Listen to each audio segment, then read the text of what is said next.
Know that. Web play. You're doing wet plate. How the heck are you doing that?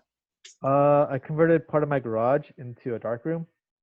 Can you Right. do that without, adding? Because I've been thinking about that here. Can you do that without adding plumbing? Yes. You just have to be very careful. Mhm. This is being recorded. Use a big water jug. Yeah. That's what I figured, right? You have to do like a receptacle for collection. Yeah. I can't water my lawn with the extra water. If it doesn't have silver Probably nitrate, not. yeah, sure, it works. But if it does, It wouldn't kill my grass, would it? it probably will. The silver nitrate might kill your grass. I've only been developing. Yeah, I've spilt some silver on me, and it turns your skin brown. It's gross. Right. But Have silver. you been processing in the sink, Frank? Actually in the bathtub. Killer. Okay. Yeah, it works easier for me. What have you been working on?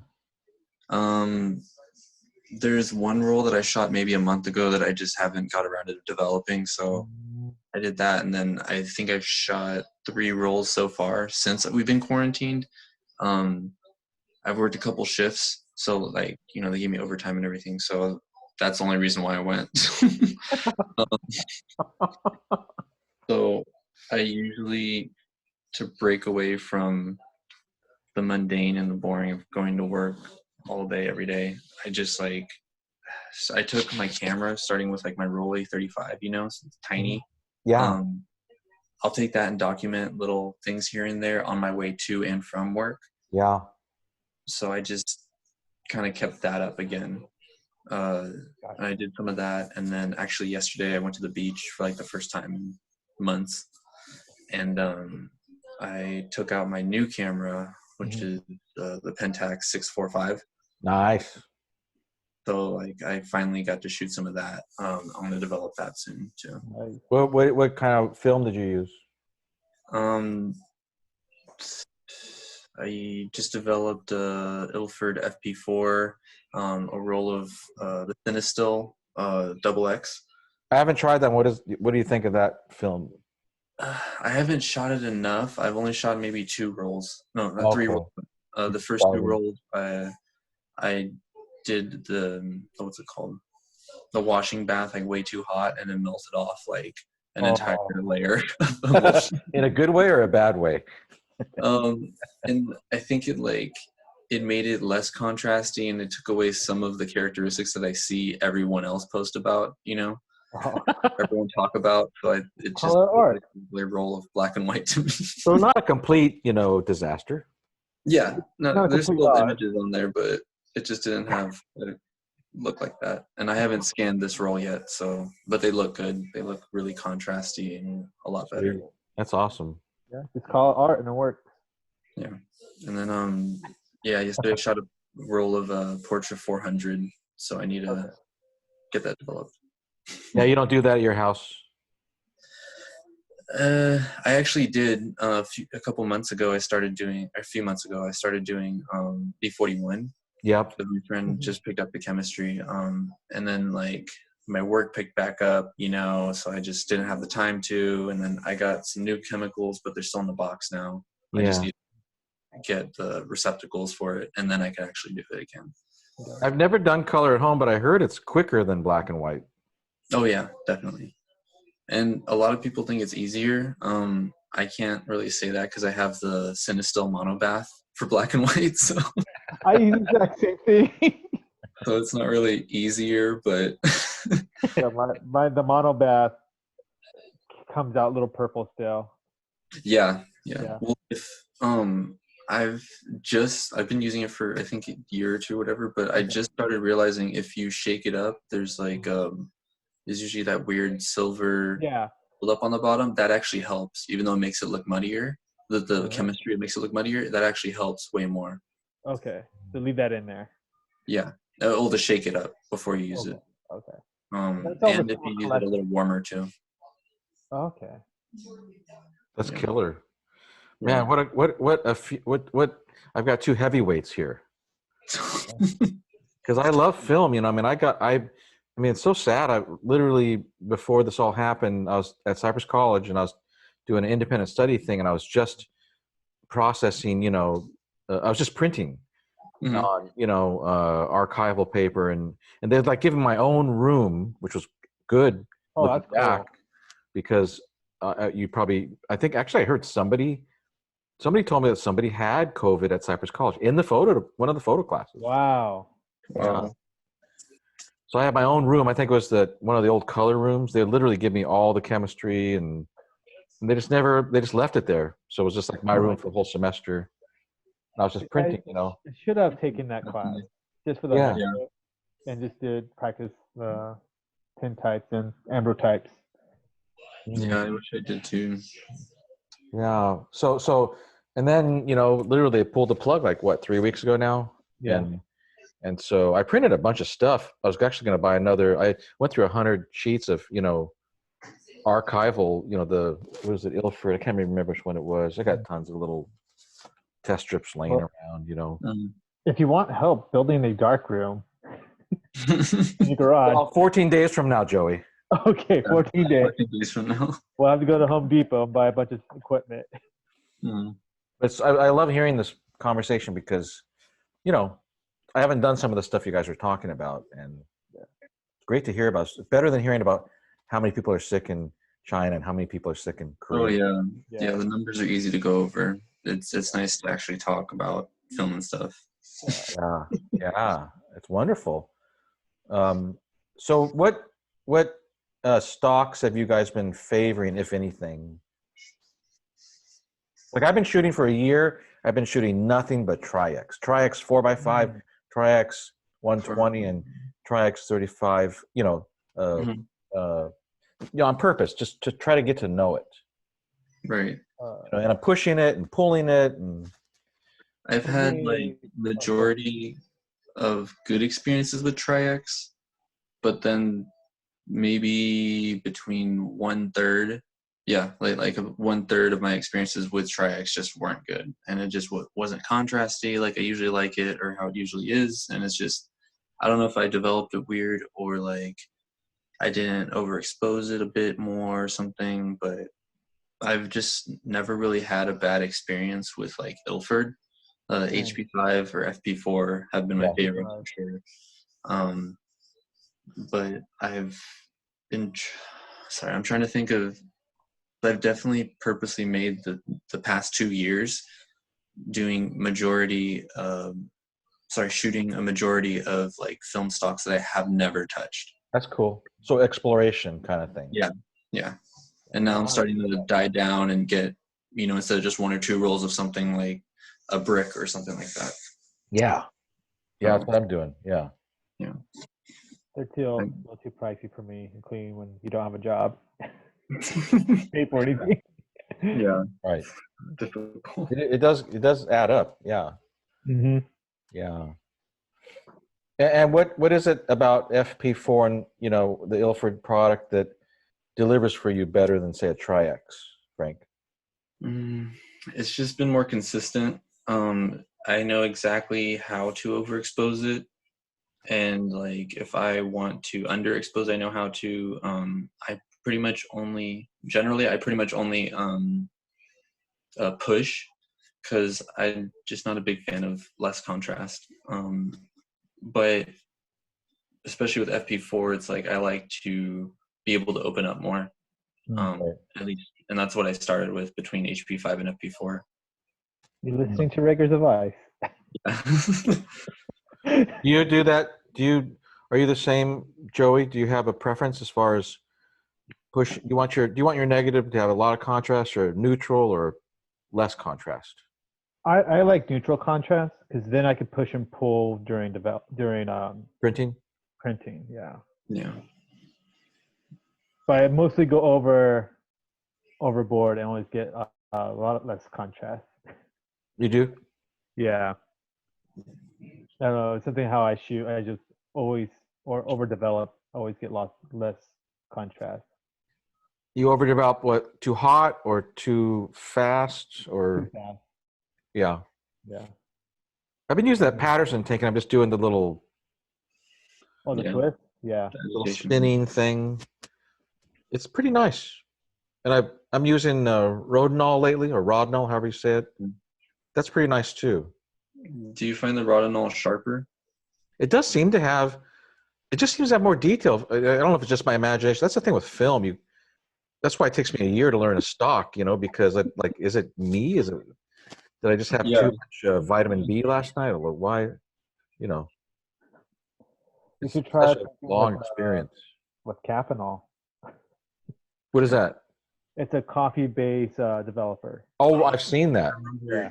You told us about that, I think, a couple times, but at least when it was like a GoFundMe or something. Yeah, it's supposed to smell so bad. It's supposed to have like this terrible smell. And is it kind of give it sort of a sepia look, or no? Almost like a fog look. Okay. Yeah. That could be cool. I mean, depending on what you're going for. Yeah. What a trip. But it's supposed to be everything at home. Like everything you're supposed to develop is all at home. It's like orange juice, caffeine, and something else.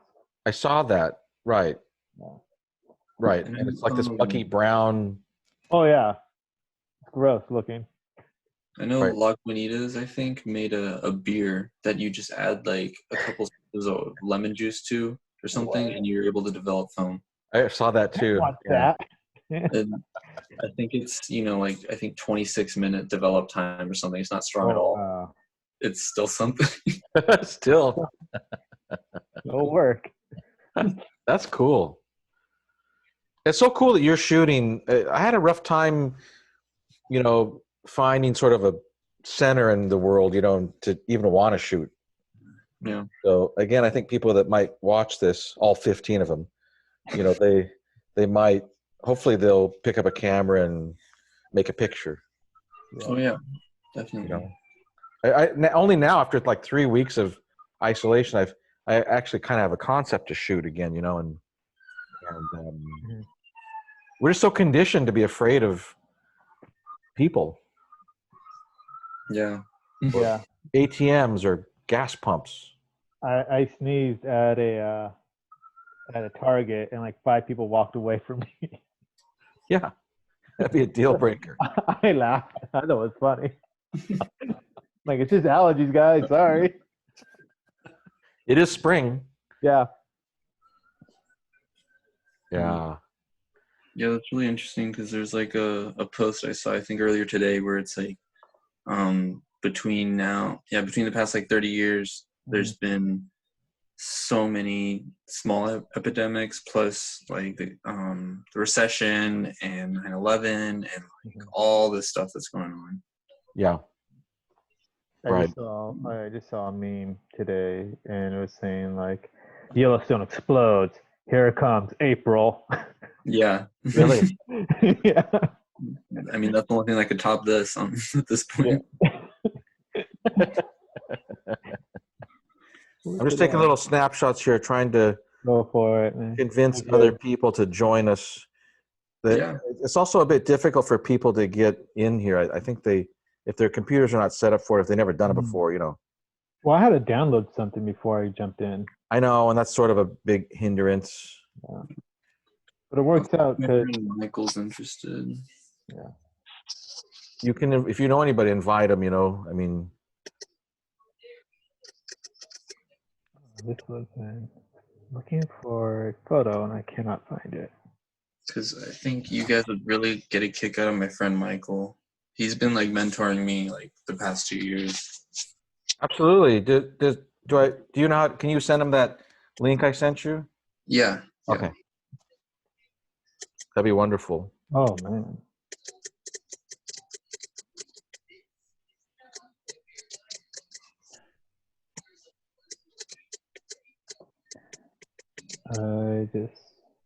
Let's see. And I just lost that photo again. There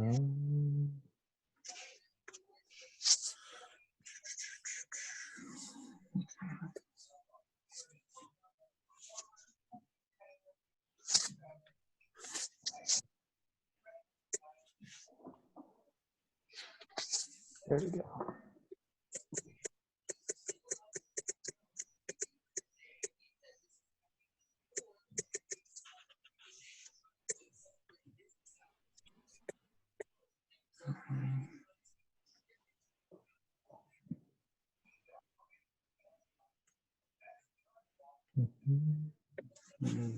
Yeah, I just picked up that Pentax 645, and it's been like a lot of fun.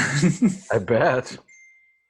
'Cause, the only other medium format camera I have is like a Diana F, and I Oh, haven't wow. really used it yet. So that's been fun. Just a little bit of a difference in control. Oh yeah, definitely. I hate you. I hate you so much. I just saw the camera. That's so fun. The negatives, Sorry. I always go back and forth with, I got all obsessed with 4x5 for about a year, maybe 2. Hmm. And I thought I could never go back to 120, let alone 35 yet. Then I Yeah. jumped back into 35 and I thought, 120 is not that much better. And I was looking at my 120s just recently. Like, oh, it looks so good. I can't make up my mind, Yeah. I like it all. I mean, I like film, that's for sure. I But keep on telling my wife I want to buy a 8x11 camera. oh, wow, that'd be rad. It's so amazing. Those are insane. 11. You Yeah. need like 2 tripods and everything. Oh yeah. If we don't need that, Start me yes, on that. I'd be we do. so bummed out. I mean, money-wise, my God. Oh man. 8x11. 8x10 still, the sheets are still so expensive. Yeah. What is it? Is it like $10 a picture, or what is So, yeah, Yeah. It's 10, close. and I think it's for color negative too. Not Yeah. even like E6. It's $100 for 10 sheets. Yeah. it? Dang. Yeah. You better really think about that shot. And that's like the cheapest of film. That's not the nice film. Like Right, not the nice stuff. 5 was like I think 180 for 10 sheets around there when I was looking into it, and that was when silver was at lowest at the time. So now that silver went up with gold, I'm sure it's doing more now. That's right. I'm trying to get other people in here. Looks like Grace might join us. Yay! Cool. Oh, that's great. Hi. Oh wait, it's That connected. she's nice too early. I'm gonna go make some tea real quick. Yep. Yeah, go for it. We're just hanging, I bought the Zoom license so we can stay as long as we need to. Oh, sweet. Howdy. Hey. Interstellar, Grace. Yeah, maybe I'll change my background. Hang on. How about a beach somewhere? Tropical. Yes. Grace, you Yeah. have the Zoom thing down. What was that? You have this Zoom thing, you have it down. Down? Down. You're good at it. Oh, well, I've just been playing with it. This is the 3rd time I've used it. Oh really? Yeah. Oh. You were my first the other day. Oh, killer. I hope you use it and make new ones and, get people talking. Yeah, I'm trying to. I mean, it'd be fun.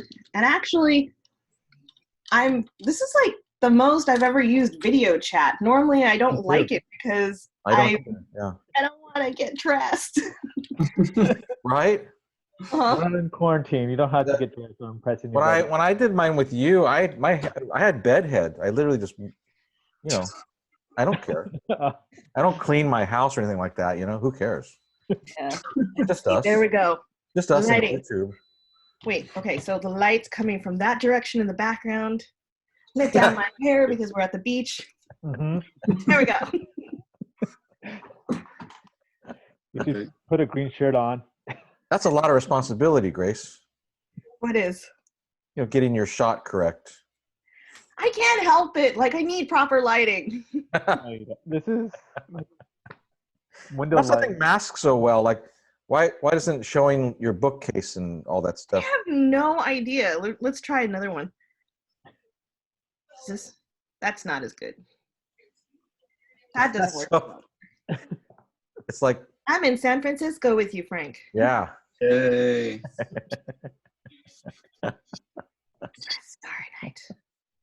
Okay, back to my office.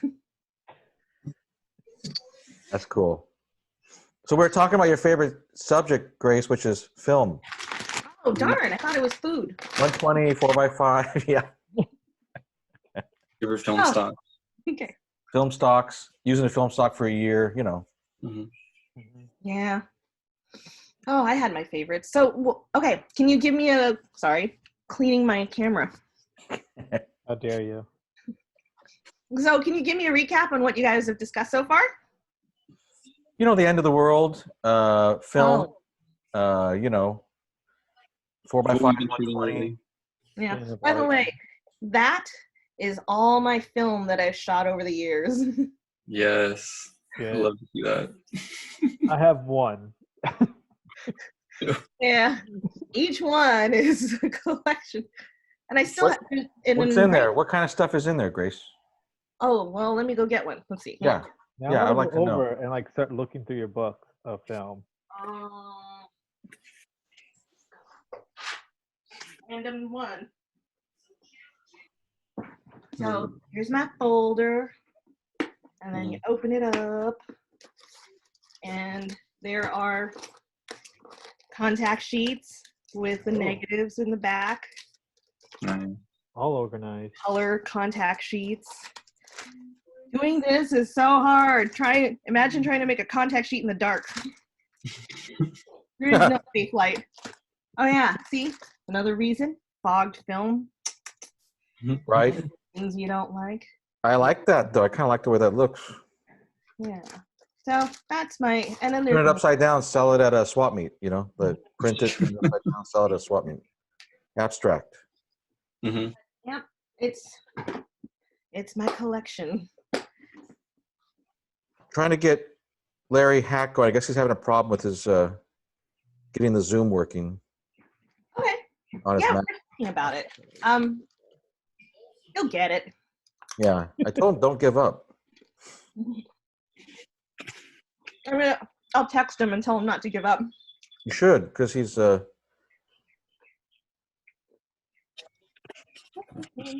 I'm eating at the same time. It's okay. There's no judgment. Larry.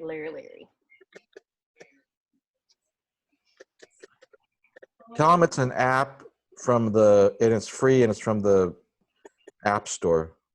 Join us in Zoom. Down.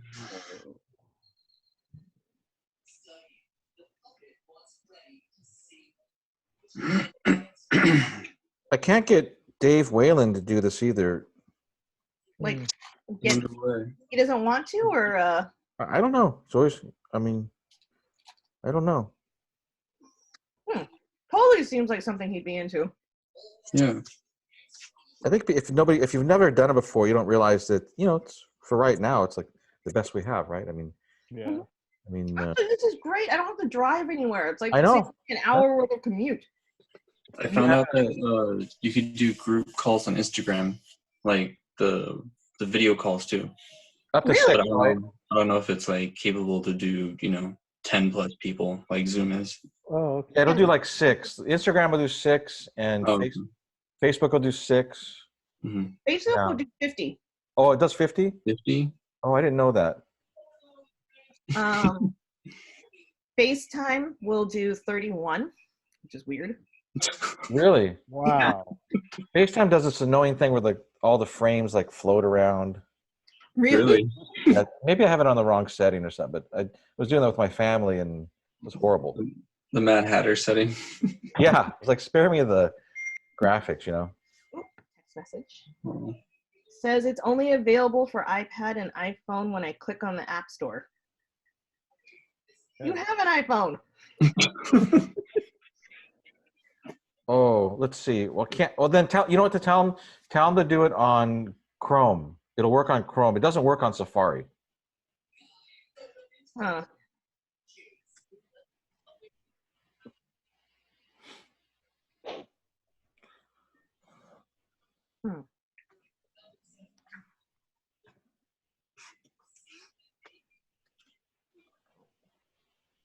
Just join us on the phone, on the iPhone for now.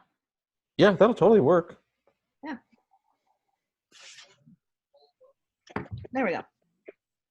Okay, film. I hate film. I have very strong opinions about film. You were going to go off on us about film last time and you never did it. Oh, I know. Like, okay, here's another thing. Remember how you were saying, "Oh, I like the grain." I'm like, you can put that in Photoshop. Right. Not the same. That's true. So that's what you like about it. Why not Photoshop? Can you make with Photoshop? Can you make it look? Am I just imagining this? But does a 4x5 or 120 or 35? Does it render things differently than black and white if you're just converting straight from digital file? You have to do some tweaking, but I mean, is it the lens doing that, or is it the film? Do you think, or no? It's the film, the way you process it. It's the temperature you process it at. It's how you dry it. It's like there's so many factors. But can that be replicated in like the way of the 4x5 shot looks? You know, can that be replicated in Photoshop as easily as just setting up a 4x5? You know, getting the light reading and shooting.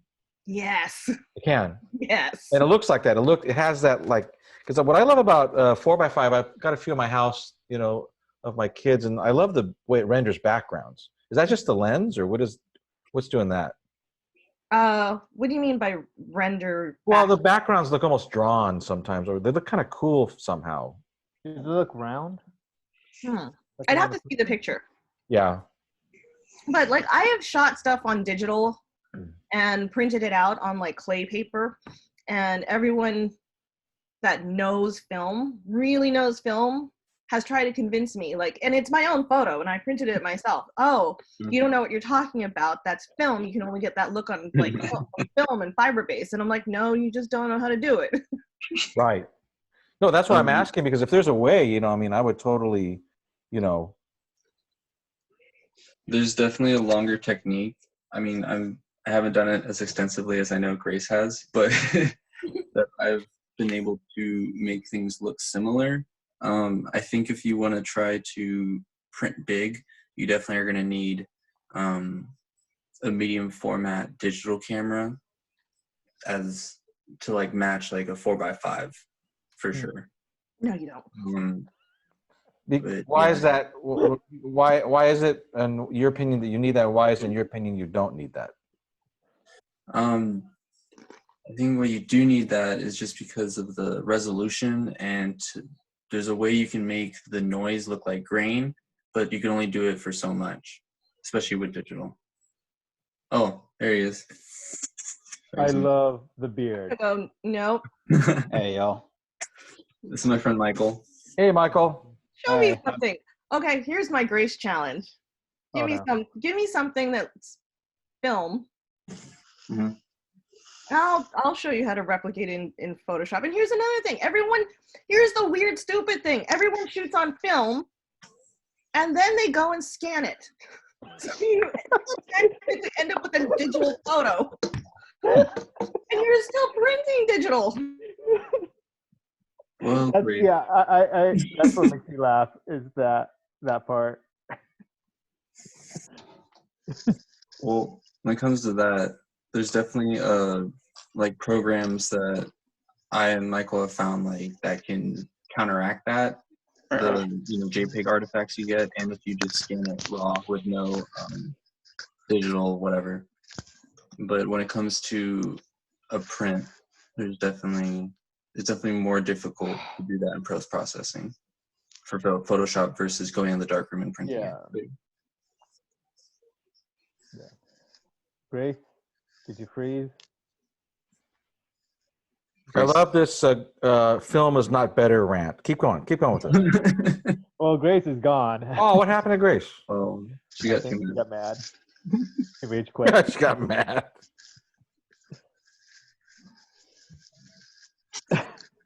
Well, hey, y'all.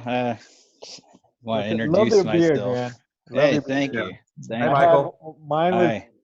close to that length, but I have to cut it because I play with it a lot, so I don't want to catch the virus, so cut it down. Yeah, I feel you. I trim it every so often. Yeah. It's like part of it, I guess, part of the upkeep. Yeah. I know Frank from school, from SFAI. Mm-hmm. I've worked with him in the past professionally and whatnot, photography related. Cool. So I hang out with him a lot. or at least used to before all this Corona stuff. What do you shoot? Yeah. Yeah. So do you? So you guys both, you and Frank both, enjoy using film to do pictures, or? as I part- don't disseminate either. I went to the Academy of Art like 17 years ago and learned on film. Yeah. Mhm. Aha.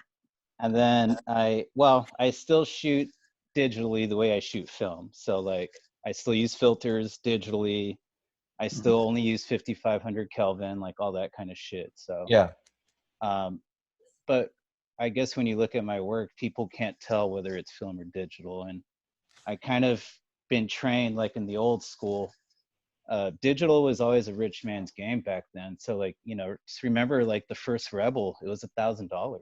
Mm-hmm. Like, minimum wage in San Francisco back then was like $7.50 or something, like, you know what I mean? So like that was for rich people. Sure. So when I did come across digital, I was always instructed or guided to make it look like film. And I think I've always just practiced that. So even when I scan it, I still do augmentation to still do as though I were, I guess, editing digitally. So, but I am known to be a film shooter.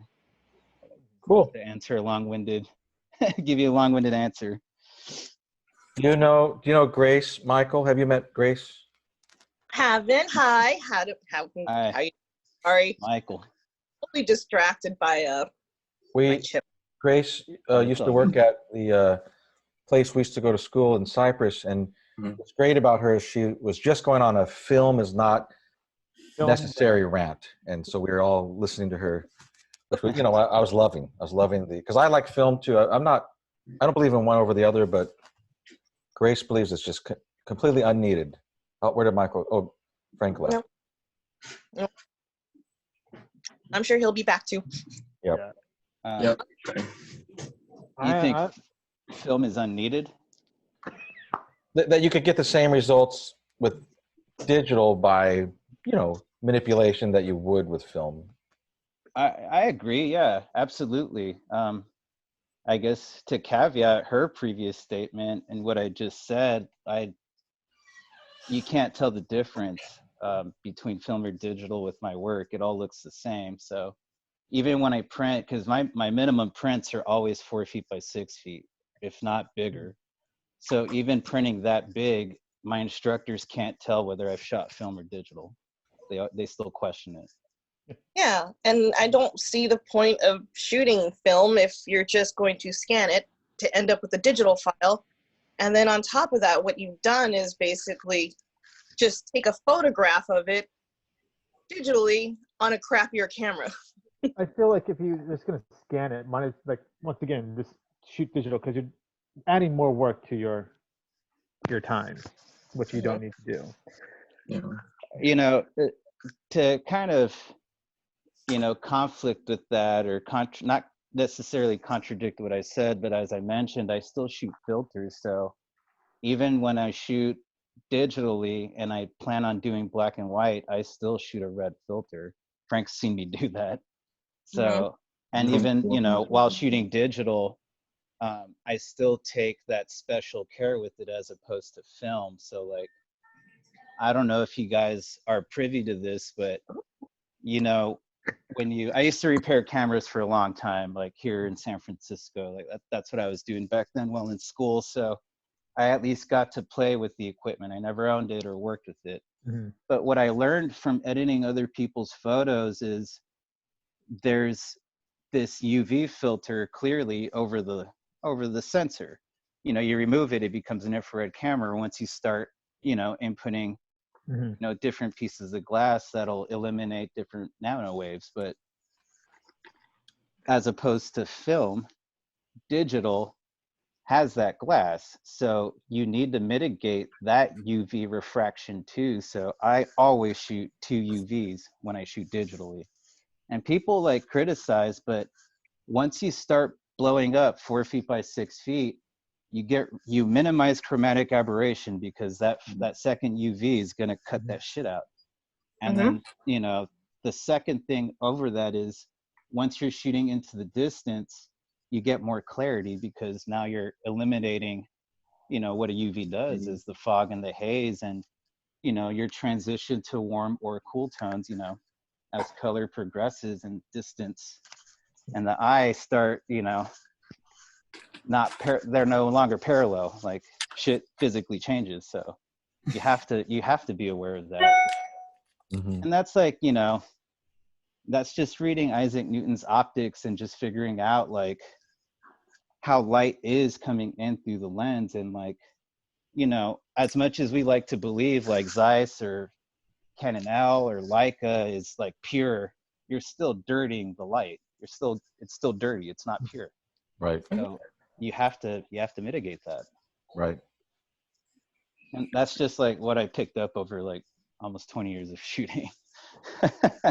Yeah. I always practice 2 UVs. So I don't believe film's like a necessity. I think it's just like a preference at this point.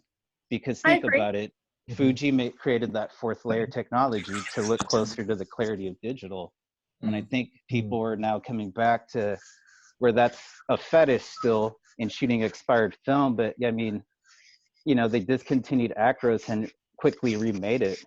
And I think they're using that 4th layer technology in Acros too, because it has that clarity, as though, you know, Provia 100F, Velvia 100F, all those old, well, not even old school, vintage chrome films, so to speak. Right. Gotcha. I mean, film is a process, isn't it?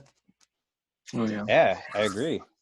Yeah. Like it changes the way I do things more than than that the film is so great. It's just that I just approach everything differently, slower, even not even related to photography. It sort of calms me down a little bit.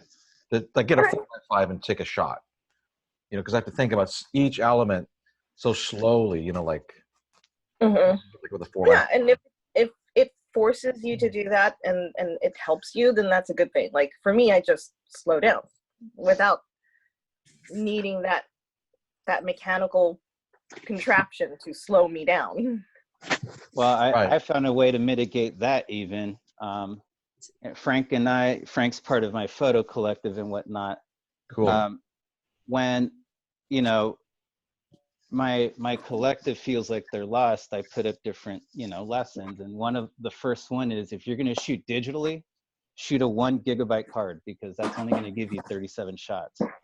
So if you're going to go out and you still want to practice that ritual of film, Yeah. limit yourself. Like, don't have that safety net. Like, if you're really about your shit, do it.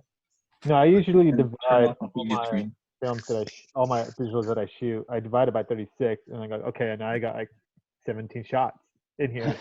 Good. Because I do Christian work, and so I have to shoot like crazy fast because you only get like a split second of a horse jumping within a few seconds. Yeah, a moment. Yeah. Yeah, that stresses me out, man. I don't do events. Man, I'm sorry. I'm messing around trying to set up my camera. That's right. God. I forgot to hand out the Dramamine to everybody for the motion sickness. I play video games too much. So, Ken, with your film shooting, would you call it maybe a ritual? It really is. I mean, lately I shoot a lot of skateboarding, you know, and so I was doing it with the digital camera and flashes, and lately I've been trying to shoot it all film, you know, and I'm limited. I lost my sync rate, and so I'm basically trying to make pictures with less, Oh, gotcha. so that I have to be more creative in other ways, like filters on the lens, which is really difficult with a fisheye. Yeah. Yeah. Man. Protrudes a little.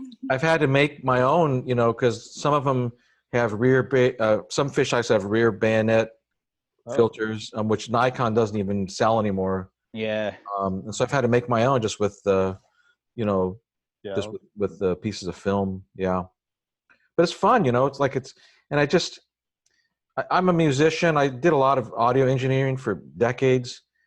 You know, so when I would record music, I was never ready to mix that music on the day that I recorded it. And that's one thing I think that is about film that's an advantage, is that the thing that Grace does not like, I think, is almost, for me, necessary, which is to be objective about the photograph. You know, I can't look at it on the same day Mhm. Well, because yeah, I'll but then rush you to can just something that not just kind of sucks. edit it. Grace, stop Right. doing that here. Yeah, and I don't chimp either. I mean, I think my first digital camera was like a D70. I got in late, and I never chimped. You know, I didn't even understand what that screen was for. You know, because I never Something that thought they that. I did just never. with My whole life, I shot the other way. And again, I don't believe film is better at all. I'm not. But for me, because I'm hyper, the process of film it helps me. Mm. Mm. And One thing I like about the X Pro 3 is what they did was actually like put the screen so you could fold it away for a digital camera that's already ergonomically like a film camera. Right. And I think that's one thing you could do added on to what Michael said was other than just have a small SD card is like take off the preview. Like for Canon, I know you can do that so the screen's black or it just shows you the settings so you can't like preview the image because I know that's a huge thing that cuts out the interaction between the subject and the photographer. That especially I've noticed with like that's one thing I like about shooting film was like what you guys were saying with how it's a ritual. You actually go into it. Is it working? Yes. Oh. Is something Larry. happening? Fuck. Look at that beard. Hey, everybody. Hey, Larry. All right. Let me just Glad you made it. updates available. Good to see you again. Larry, I was gonna listen to you. Frank. you gonna use this gonna as a warm up shave for your until 6 this o'clock whole meeting, virus Larry? is over. Winter. Yeah. Oh, what happened? Where I lost you. I can hear you. I lost the You can picture. see it, Where'd it go? Hmm. Everything's good on this side. Maybe Ah, I see nothing. I don't know if you guys know, but you can chat. There's a little There we go. texting. You can chat with each other. You can say something just to Frank or just to Oh. Joseph, or you can say something to the whole group. Oh, good to know. Something there, right? How do the big pictures pop up? Just whoever starts Upper- talking? Are you on your computer or are you Yeah, I'm on your my phone? computer now. Try to go Upper to right-hand where you can corner. see. Okay. There's Big. toggles. of Yeah, how you don't can go. hear. Don't use speaker view. Use the other one, whatever that one is. Like grid view or something. Grid view or something. Or Okay, right now it's on gallery view, and I see 6 Everybody at people once? across the top, and then every once in a while, one of you pops up in a bigger screen. then push that gallery button to the other, whatever the other thing is. Full screen? Or Just so you can see everyone. Yeah. Excuse me. I see, Speaker I see view. everyone along the Real quick. side. But every once in a while, somebody else pops up really big in the middle. Then you need to go to, what view is it, Grace? What's that? I think Swipe- it's like swipe grid or right. something that begins with a G. Grid view or something? I'm It's gonna in the take a upper right-hand corner of the screen. picture. Okay. There's like a Let me take toggle. Gallery view. You want gallery view. Like Gallery. Gallery view. gallery view. And then, Oh, okay. then it's like the Brady Bunch. Oh, you Oh, can yeah. share the screen and we'll tell you exactly where it is. True. That's true. There we go. No, there's a button on the bottom of the thing. There's a little green button. Oh, Larry. And what's that do? Share. Oh, It'll share your screen. computer. Yeah. Oh, why do I want to do that? So we can tell you where to find it. All right, I clicked on it. Oh man, I got a lot of programs open. Oh my God, never mind. Well, I think this is working. So great to have you, Larry. My fucking neighbors are having another party. Really? I don't think they've heard of the virus yet. Wow. Yeah, they keep having people come over and visiting. It's like a big party for them. Dang. Yeah, I know. A big vacation. Exactly. They're acting like it's a vacation.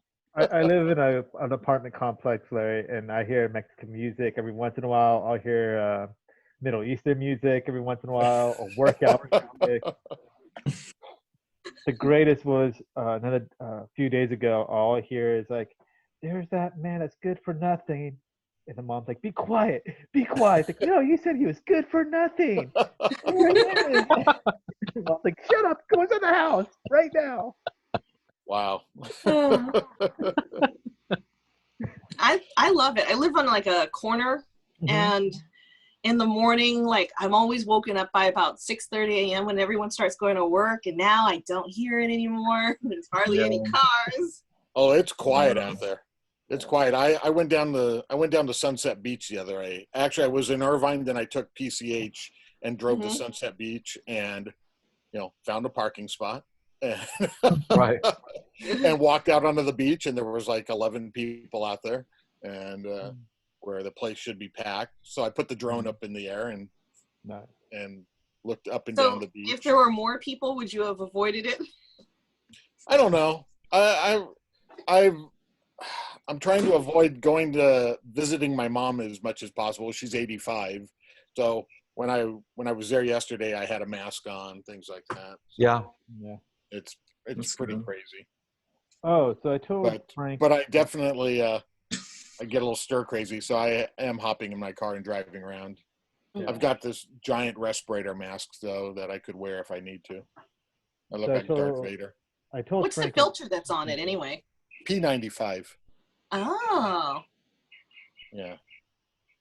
I went. I actually picked it up at Ganal Lumber the other day. Oh, cool. That's nice. Yeah. I said, "Hey, you got any masks?" And they go, "Oh, no, we're all out of it." And the guy goes, "You want a respirator?" And I said, "Sure." And he goes, "I got one under the cabinet here." So he grabs it out from under the cabinet, and it's brand new. Like a drug deal. Yeah, exactly. Hey, you got some of that shit? Oh, I got that shit. Yeah, I got that. Everybody, you want latex, nitrile? Yeah.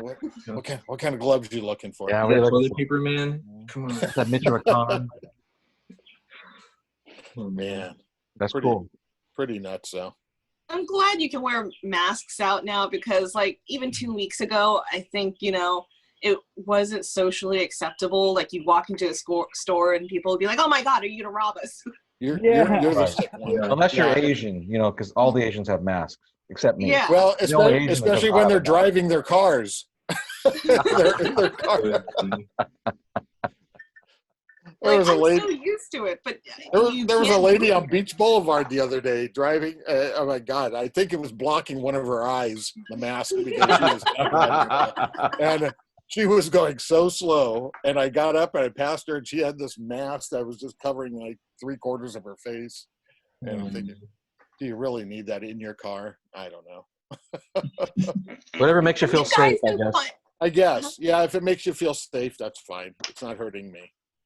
Have you guys noticed like just gloves everywhere? Yes. Gloves are in the parking lots. Really? Yeah. I was at the VA yesterday, and there was tons of gloves and masks everywhere. Wow. Yeah. Yeah, gloves everywhere. Why are they dropping them? Because why do they drop them where they stand? Why don't they just throw them in the trash? Oh yeah, I watched a lady debate whether she should grab a shopping cart the other day at Costco Business out there in right off the 22 and Beach, and she grabbed the cart, she backed off, she grabbed it again, she pushed it a little bit further, pulled the gloves out, just tossed them up into the air and ran. That's what they're doing. And we're One use. I need this. God. It says color monkey attention required on my computer. Okay. You're using your color monkey to video chat? I am not. I don't even know why it's asking me. It's asking for my cinema display.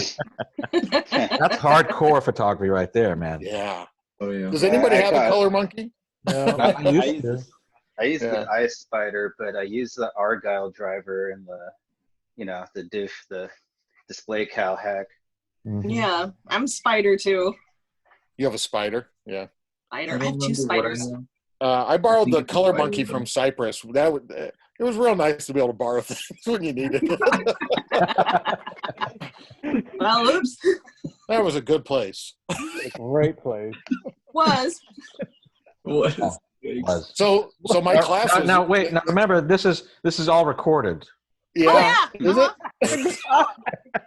Just cut that out. Allegedly. Cut that out. allegedly. Don't make me bleep things, okay? Yeah.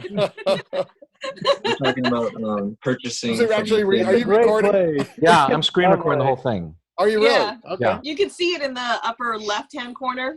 Oh, It says okay. recording. Okay. Don't give my research away.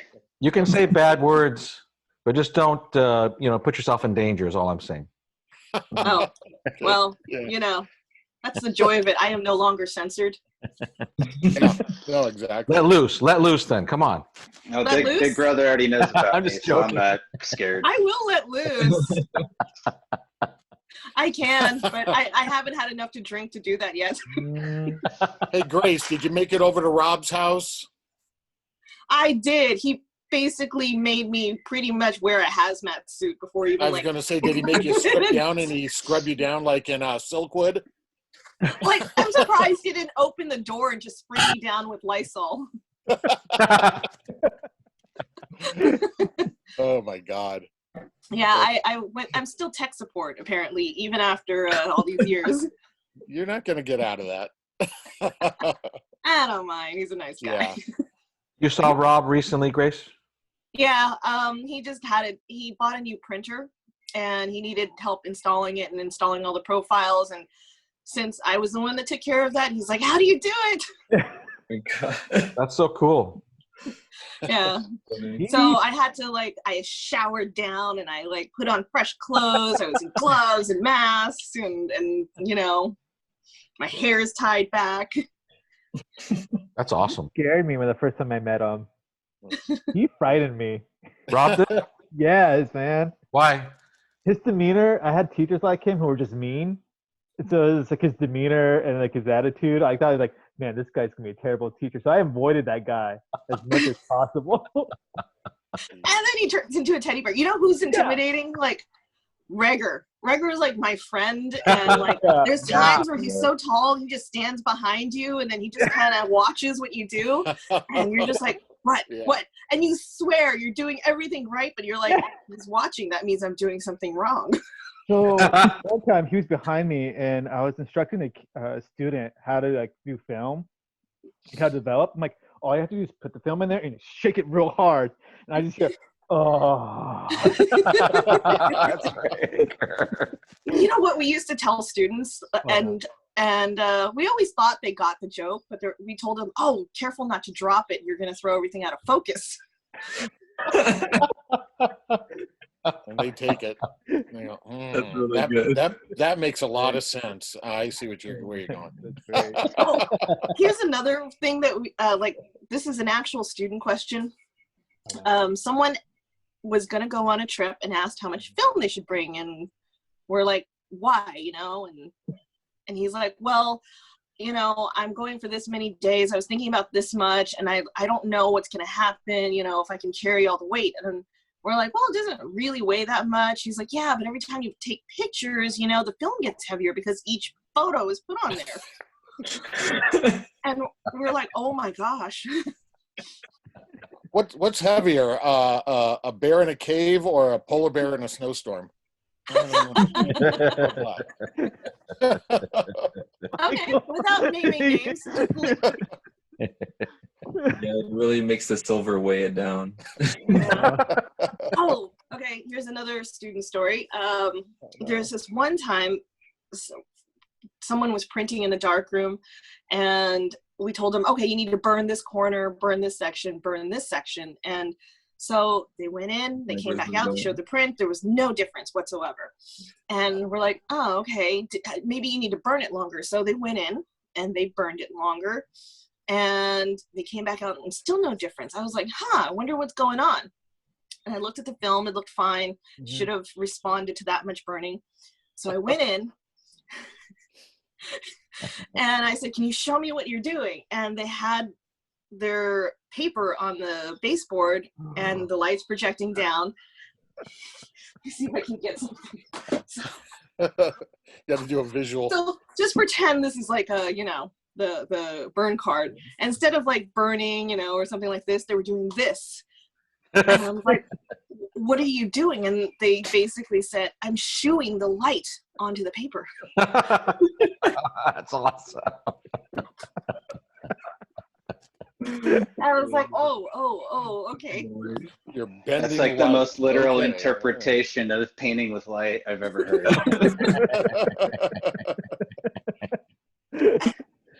And you know, over the years, like Larry worked in the photo department too, so we have seen students break things in ways we could never imagine. Mhm. Oh yeah. Like I think how many not light tables, like product tables did we go through? Like 3 of them? Oh yeah. I mean, they don't laugh. even specifically saying don't put anything heavy on it. You know. Yeah. Right. Well, my wife doesn't weigh very much, so let's put her on there. You know, it's like. Oh, and the kid. And the kid. And the dog. So Oh my you know, God. those product shooting tables are just plexiglass, and they're like what, a half inch, quarter inch thick, quarter inch. Quarter inch. Yeah. Yeah. And so one day we're all in the stock room and all over the lab, and then we hear a crash coming from the studio, and we hear a child just scream. Oh God. And so, like, you know, I think there was like 3 instructors on duty at the time, and I was on duty, and we all just ran to the studio, and we threw the door open, and there was a light table, and there was a woman Not my on fault. the ground. Her butt was on the ground, but her feet were sticking up through the light table. What? Oh jeez. This kid is just crying. We're like, oh my gosh, are you okay? Are you okay? And she's like, they were like, oh, it broke. This is so dangerous, and blah, blah, blah. And then This is dangerous. we're like, you shouldn't have been sitting on it because there's no way. You know? Wow. He said that she was just leaning on it. Mhm. And then that's when she fell Vertically. through. But I'm like, you can't have your legs sticking up through the hole. Good. What the hell is going on in there? Yeah. Walk me through this. Yeah. And so here's the funny thing. And this is like a $1,000 light table or product table too. And so they return all the equipment, the lighting equipment, and they used our cameras, and they didn't format the card before they returned it to us. So we're going through the pictures, and it's like the mom's sitting on top of the table, and the kid is in her arms, and they're just like using it as basically a chair. And then he's like, I'm not going to pay for it. I didn't do anything wrong. And we're like, we have the pictures. Here's the photo of her not sitting on the table. I'm just glad that like it didn't Oh, break God. when the kid was on there too. Like when Yeah. she was holding on to the kid. No, it could have been, you know, it's not glass, but it'll slice you if you Yeah. hit it right. Dang. Jeez. I used to work at Perry's Camera years ago, a place down by the Tustin Marine Base, and we had a big rental center in there, and had a guy rent hot lights. And if any of you know what a Totolite is, it's got like barn doors that kind of fold open to project the light out. Mm-hmm. Well, there's little safety catches that keeps you from closing them up while the light is on. Well, this guy decided to use them as actual barn doors, and they're 1,000-watt lights. And they're Wow. he folded those things down and had them down. And when he brought them back, they were brand new. I had just taken them out of the box. I checked them out. Oh.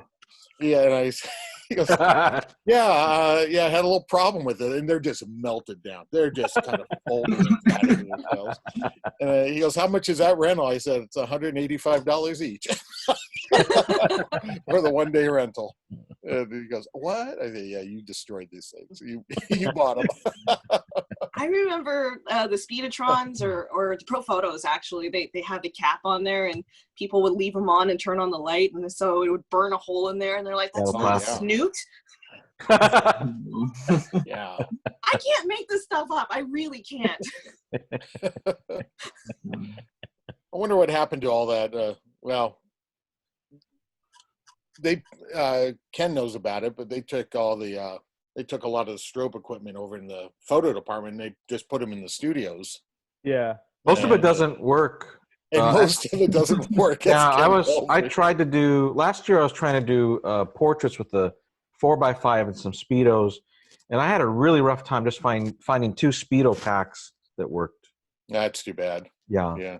Yeah, I remember the first time using Speedo and hitting the test 2 flash button. That thing arced. And it sounded like a revolver going off in the room. Right. And that's why we're like so anal about like make sure it's seated properly. Like we and Oh yeah, you know, I did. It was just that yeah, one. I know, no. But here's the thing: it's over years of Yeah. this. Yeah. So like everyone who doesn't seat it properly, like it arcs a little in there, and it takes like a little like millimeter off or like a little quarter of a millimeter off, and like over the years, there's enough of a gap so that, bam. Yeah. Why are you trying to log on twice, Grace? Oh, because Are you seeing Grace's picture in there twice? Yeah. Yeah, me too. Here. She's trying to replicate. Well, I'm gonna end my. Oh, no. Well, there's like a delay going now. I'm gonna Wow. end this one. One close up. Like the beginning of a music video. Sounded like Radiohead, Yeah. Yeah. I right? just wanted to get off my phone. It's so small. Oh, you switched your hardware? Yes. So what are you using now? My laptop. Oh, okay. I see. Oh, I was going to try to use the iMac in the other room, but it's a little antiquated now. I was gonna say to Larry and Grace that when this all blows over and people can come over, it's like that. Guys, come on over to my house because I'm working on my wet plate stuff. So You're still working on that. Cool. yeah, I'm getting better. I can get 1 out of 5 plates now. That's pretty good. Yeah. I wonder what Rigger would say. Terrible things. terrible things. You just sit over your shoulder and watch. Judge. So Grace Rager is moving. I think Rigger is in the process or has done it. I'm not sure. I haven't talked to him in like 3 weeks or so, so I'm not sure where in the process he is. After all that trouble they had with their house, after they finally got it put back together, they move. Yeah, but there's more land for the animals now. You guys, that's where we should go. We should all go to Temecula and go to Rager's. We can totally socially distance and have this conversation. Yeah.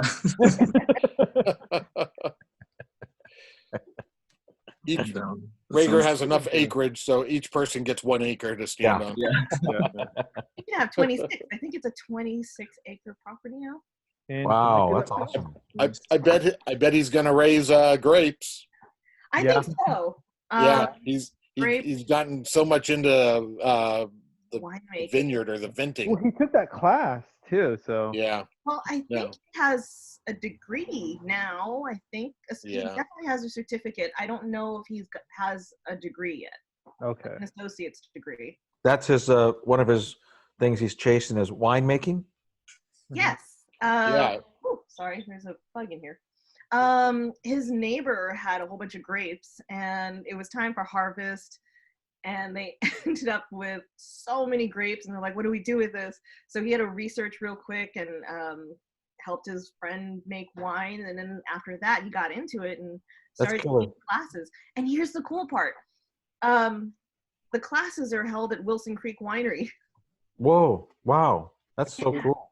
Which is right around the corner from his house. Yeah. Oh, wow. Like it's literally kind of his front yard. Yeah. Half of the vineyard is their front yard.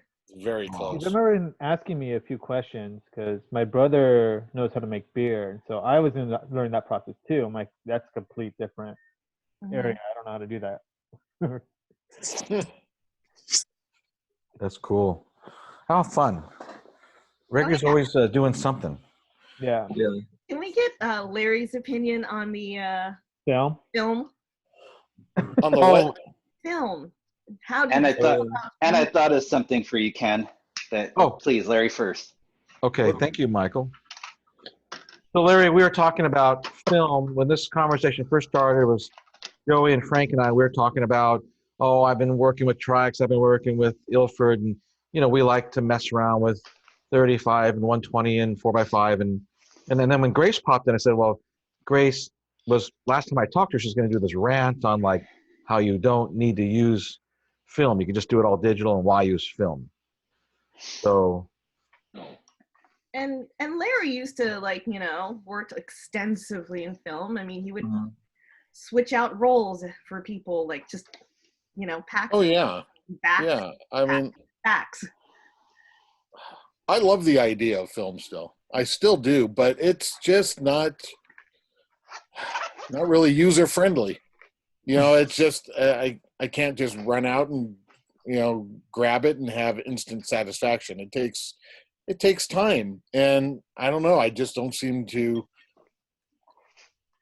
unless I'm at a class, let's say Cypress. When I had it, then there was a reason for me to do something like that, and I still want to make pinhole cameras. I still want to do all these different things that are film related, but it's a lot easier not doing it, And I think the film is very cool, and I'm not sure where I'm going to go with it. If I will ever, I'll maybe buy a roll or two of black and white film, but then I've got to, if I don't do it at Cypress, then I've got to build some sort of a dark room. And I've got darkroom sinks. I've got a lot of shit. I've got a lot of stuff. Yeah. Way too much stuff. I've got two nice Creonite sinks that are darkroom sinks. And There you go, Ken. it's just really great stuff. I still have bricks of 120 in my freezer. Yeah. That's what I was going to ask you all. If y'all have this passion for film, wouldn't you all be stockpiling this stuff, over the years? Nah. Once I have it in my hands, I shoot it right away. Really? Yeah. Yeah. I've got some film, and it's actually in a glacier inside an old freezer at my parents' house.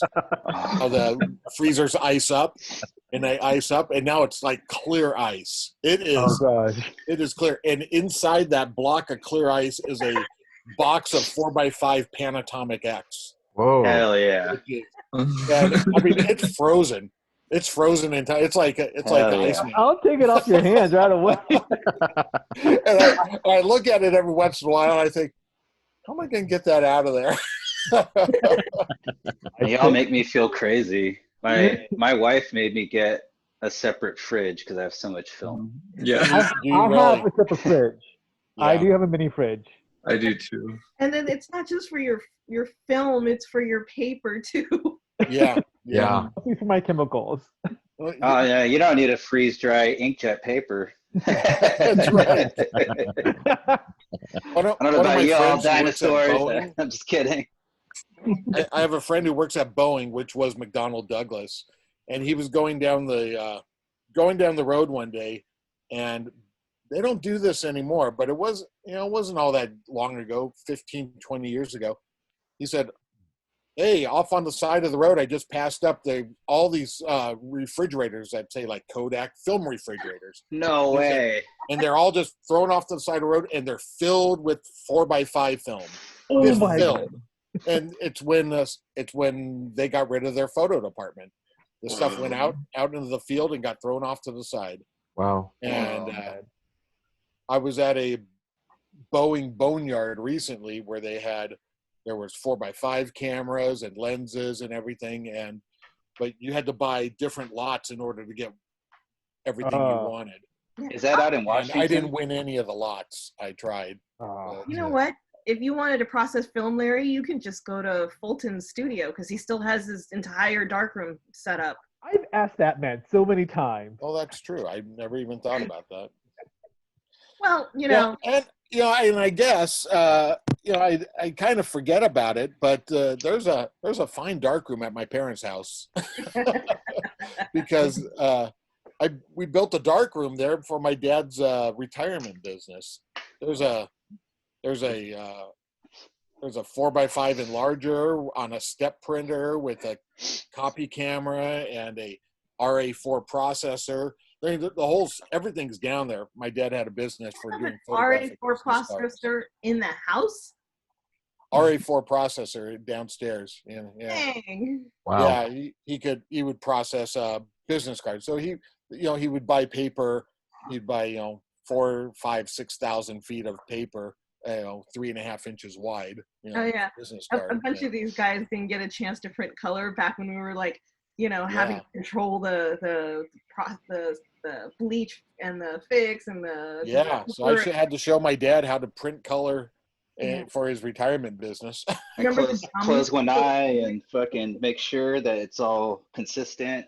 Yeah, and like I remember like Nuts. it wasn't a really good setup in Cypress at the time, and so like there'd be like little cups floating around in the sink because we're trying to temperature control it. And then, Oh yeah. the drum. Yeah. Do you remember the drums that we used to have? And Yep.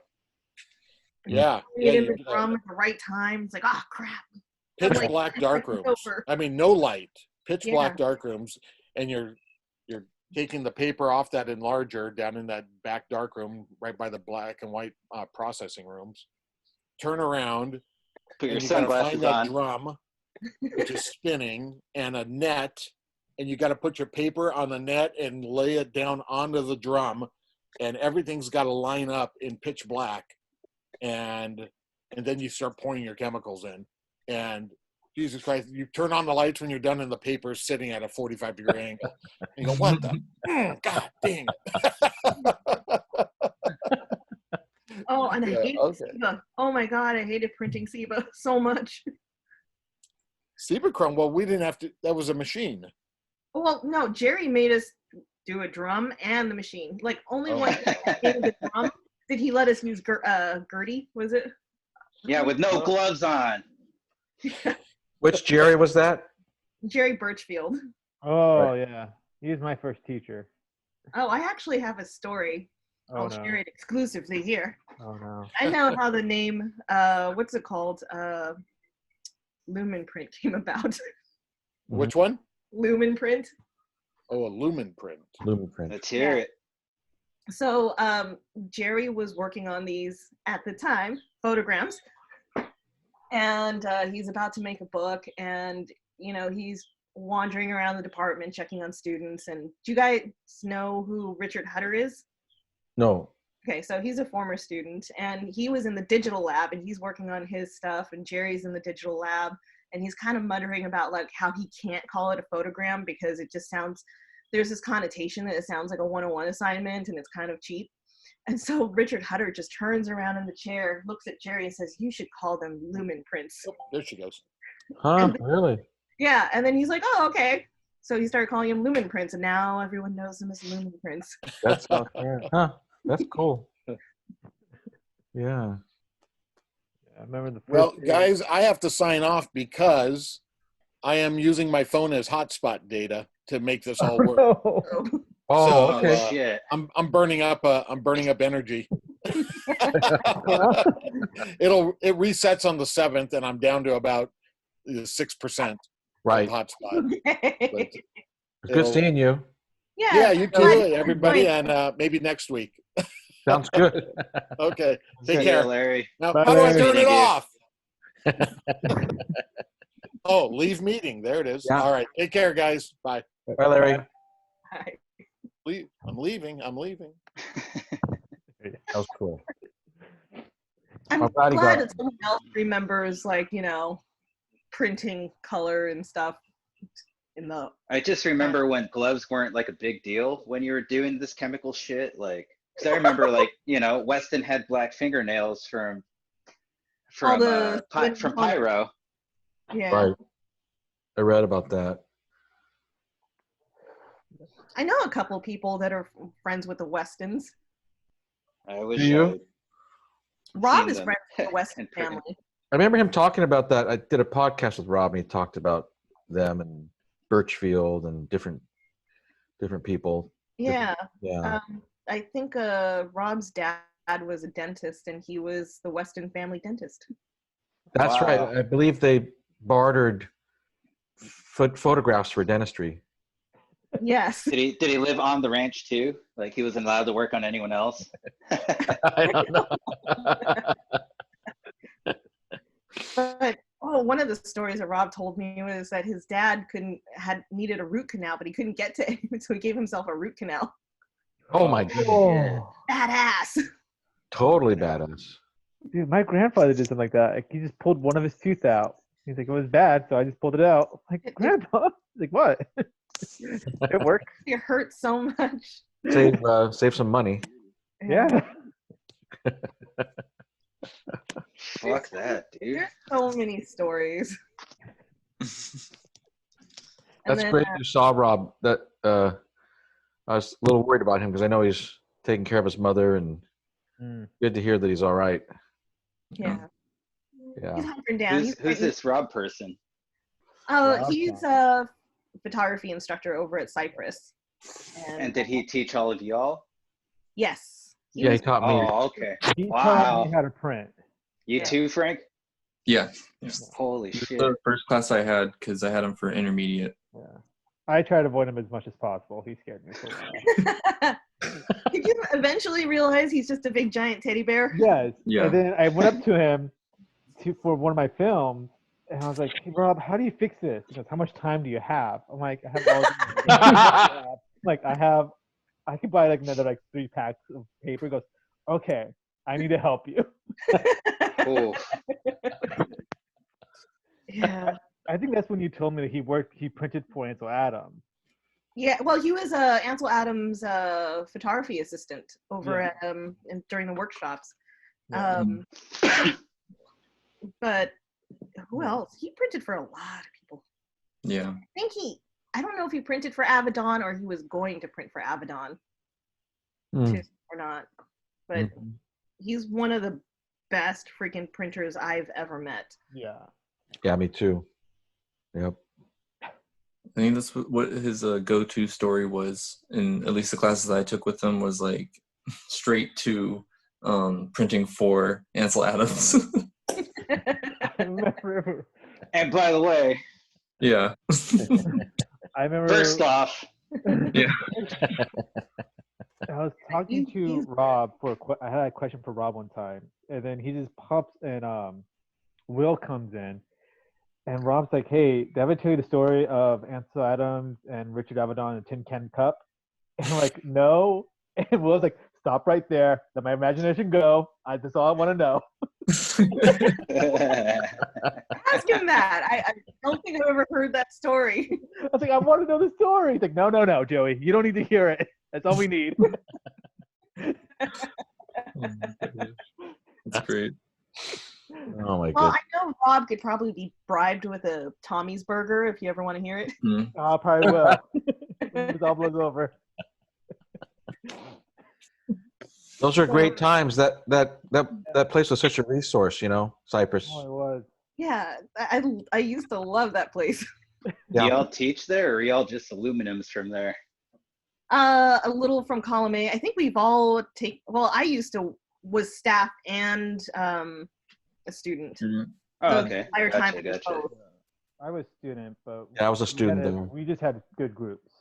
Gotcha. Okay. I'm just like trying to like put it all Take together. everything together. It's all good. We were like family. We were Yeah. one big giant family. It was a little dysfunctional, but it was great. That's what made it a family. Yeah. Right. And so I take it y'all teach now, or? I'm starting to do private lessons. I don't teach. I just shoot pictures for fun. I get paid once in a while, but it doesn't make a living or anything like that, Mhm. Yeah. I'm a retoucher by trade. I'm trying to do more. What's That's it what I called? got into. I'm trying to do more old photographs, retouching old photographs. Oh yeah, restoration. Yeah. Yeah. Are you doing like straight from negatives and positives, or are you doing like from like a JPEG, whatever people upload you? Yeah. So Oh, man. I just basically uploaded my grandfather's photo. So Okay. on my Instagram. Wow. I'm sure you guys saw that. I'm not too sure if you did or not. Yeah. I personally did not, but I'm just curious what everyone's practice is like in photography, like, and what their direction is, Yeah. Well, I'm trained to do photography. I mean, I went through the program and everything, and like, the benefit of being there for so long is like I got a chance to work with 40 instructors over my years. So I got to learn from 40 different, like, very skilled people. Yeah. Stop bragging. And then you just pick up stuff because, like, you need to run the lab, and you know, you don't know how to do something, you just go run and ask someone, and someone will show you, and so you just build up the skill. But I never really shot. I ended up really liking retouching, sitting behind a computer. That's what I miss most. That's awesome. I miss that the most, was just going to somebody and asking them, like, hey, how do you do this? Mm-hmm. Like having that sort of like on-hand resource that can like visually show you. Yeah. Oh, you guys weren't around back then, but there was a time in the Cypress College history where nude photography was not quite frowned upon. It was just art. You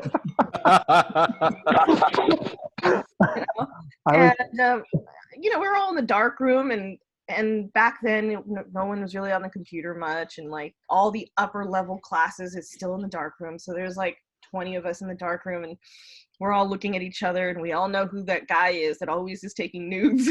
Or you're like looking over the sink going, what does he have today? I'm that guy. Yeah, I'm definitely that guy. I've been doing that for like 15 years or so. Yeah.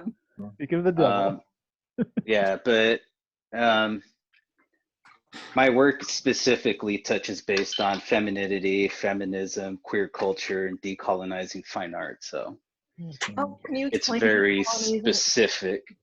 Can you explain to me what decolonizing fine art is? So I'm kind of involved in a lot of things. So like I call myself a neo-federalist artist. Okay. I don't really consider myself a photographer anymore. So I've kind of inhabited the space of also being like a printmaker. So I like it. I saw that when I walked up. I'm sorry. Will just joined. Sorry. Yeah. Oh, shit. Okay. Are you turn on video for us so we can see your smiling face? I think he's working as, you know, you have to work the different. I'm out and about, and my connection's pretty low, so I'm not going to turn on my video until I get home. I'm walking the dog. Fair enough. Fair enough. Okay. Fair. So like in decolonizing fine art, I've been doing research in this for 14 years now. So okay. I've been specifically taking all of my counterparts whom I consider equal. So this is all pre-army and pre-airborne infantry. So back in my day, I used to take people of all walks of life, and I wouldn't say allow them because this is all a collective effort, but I would bring them into the fine art setting, Western art, let's just fucking face it, and put them in these positions where they can inhabit this fine art space without quotation marks. So, you know, like what's the last thing I've even done? I stopped taking photos so fucking long ago. I think my last serious work, Frank was there for it, was probably around this time last year. So I redid Arnold Feeney and His Bride. And cool. So, you know, it's that painting where he's establishing not the marriage, but the business. So I took literally a non-binary couple who were engaged to inhabit this space as them. And I called it Arnold Feeney and His Bride 2019. Did you like dress them up or? Well, because I'm a cis male from South Texas who's been in combat, it's always frowned upon. So I get shit on a lot all the fucking time. But what's unfortunate for everyone is I'm always asked to advise graduate students to speak about photographing or using nude women specifically. And not just nude women, just nude female-bodied individuals. So, you know, I have a reason for it. You know, as opposed to other people, it's like to photograph the hottest girl, to photograph the hottest girl, to photograph the hottest girl. Yeah. And that's bullshit. So like, I stopped photographing and I do print work, and it's all about commentary on toxic American masculinity, and I think I'm allowed to speak on that because I was a ranger in the Army and I've experienced it all fucking firsthand. Mm-hmm. Yeah, you love it, great. But let me show you a prototype of something I'm okay. doing. You have one. Yeah, you're gonna love his work, Grace. Excited.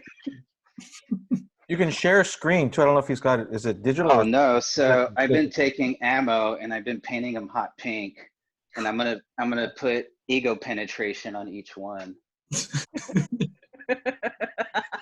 But well, you're recording, so I'm not gonna say what all this is, but but like I said, Big Brother knows about me. I don't care. Like the government's been archiving my work and stuff. I don't care. Whatever. The government's been archiving all of our stuff. I just don't think I do anything significant that they would care about. Oh no, like I give it to them in their hand. Yeah. This is like a collage I've been doing, just like. Can you get it a little bit closer to the camera?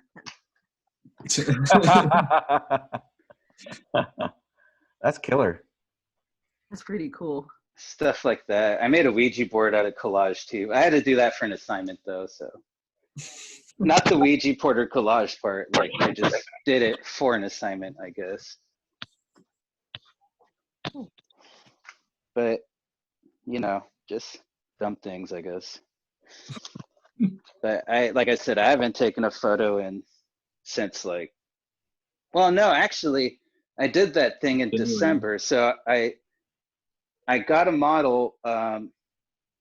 She only does nude work. Like she's been in Playboy and all that kind of shit, like lowrider magazines. Mm-hmm. But I took her. She's Asian and under 5'6" specifically. And I photographed her here in my space. I haven't put it up online yet, actually. But I took her and made her diskobolos. So she's posed as a Greek statue, as a man. Oh. So it's Diskobolos 2019. But I shot it in a reflection of a mirror, and she's holding a mirror. And I did a bunch of variants. So like I've been fucking around with like green screen, and that's my wife. She just passed by. She says hi, y'all. Hi. Yeah, so like Hello. she's always involved in this mess, and she thinks this shit's fucking funny too. So. I headphones too. I'm kind of having headphone envy. Let's see how the sound is. It won't echo as much if you do it. But she does help me in all of this stuff as well. So like this is definitely not like some solo venture. Like she studied art history in San Jose State, and she's pretty versed in all that shit. So like I'm not just sitting here as just some lone man. Like my female partner, who's my domestic partner, who I'm legally married to, or to abbreviate, my wife, helps me out in all this shit too. And like all this cult shit I talk about and all these lessons, like she's done it all. So she's my equal. She's not just a person. And all this fine art shit too. When did you get into? When did you go from being somebody who took pictures to where you connected it with conceptual ideas and that language? I think after the Army. So when I joined the Army, I like did not bring camera gear at all with me. So I had like a small camera and I took some photos while I was in Afghanistan, but like I was hands-on. So like I didn't have any time to think about even taking out a camera and shooting, like, so like I've been in like rooms like as small as my living room where I shouldn't be and like feeling bad about it. Like that's like my experience with it. So like just to candidly put, like I know you're recording, but you can fucking Google this. I don't care. But I am 100% permanently disabled combat veteran. Okay, right. So, but I did photography before all that. So I joined when I was 27. Then when did you make it the connection, the conceptual thing, to communicate with the language of visuals? Maybe 2006. So like 15 years ago. Mhm. You know, before it was just like, it was honestly about just having access to people and just being able to flex and like, yeah, you can't do this, I can. Oh, Just showing privilege in a sense. But okay. then, you know, then you realize like you're not just objectifying people, you're also exploiting them for your benefit. So like that's fucked up, you know, like you don't Yeah. do that. So like I figured that out pretty early on. Like, you know, I did some pretty candid work with suicide girls and all that kind of shit. Oh, And I'm but a like fan. really really far back early on, and that's kind of what segued into just photographing nude women. Hmm. You know, I'm trustworthy and I'm not trying to fuck you. Like that's like what you need to like keep, and especially if you're going to take this seriously as an art, like, and not just like as a hobby and not just like even a profession. So like I keep this shit separate. Yeah. I was a head photographer for Brightex Fabrics, so like, you know, it's a completely different shift. It's like only full frame Canon, you know, 200L, you know, 1635 28L, you know, fucking color correcting by numbers. Like that's not me. That's work. You know, Yeah. me is like beyond photography, like, and beyond print. Like I just take things and like do it and then like piss people off. So like That's what you're supposed to do. well, but I run on like psychology, and I run on psychology introduced to me by my doctors. So I do have to go and do PTSD, you know, counseling every month because I smoke pot. So I'm considered a drug addict. So I'm a drug addict with Oh. PTSD federally. Wow. But I'm in San Francisco, so like, you know, that's like the joke. Uh-huh. So I have the capacity to like speak about this fine art shit I want to do. So the guidance I got from my doctor was to study system-centered theory. And just to paraphrase, what that does is you put yourself in as the mediator and you take two parties in conflict and you piss them both off. But the theory is that What? they're gonna converse about the common enemy, you know? Interesting. So like you can find me, like I don't hide, I'm a real person. Like if you go through my Instagram, you can find my fucking LinkedIn and like everywhere I've worked, like, and my Army service. You can Google that shit. There's a, you know, Freedom of Information Act. So like Dude. I'm also careful about how honest I can be, Sure. but like I can candidly speak about this kind of shit because it's funny and it's like common knowledge. Mhm. I have a friend But that is has PTSD from child abuse, and he's really candid about it too. And I think I've been around him a little too much because I've gotten comfortable and I joke when I shouldn't.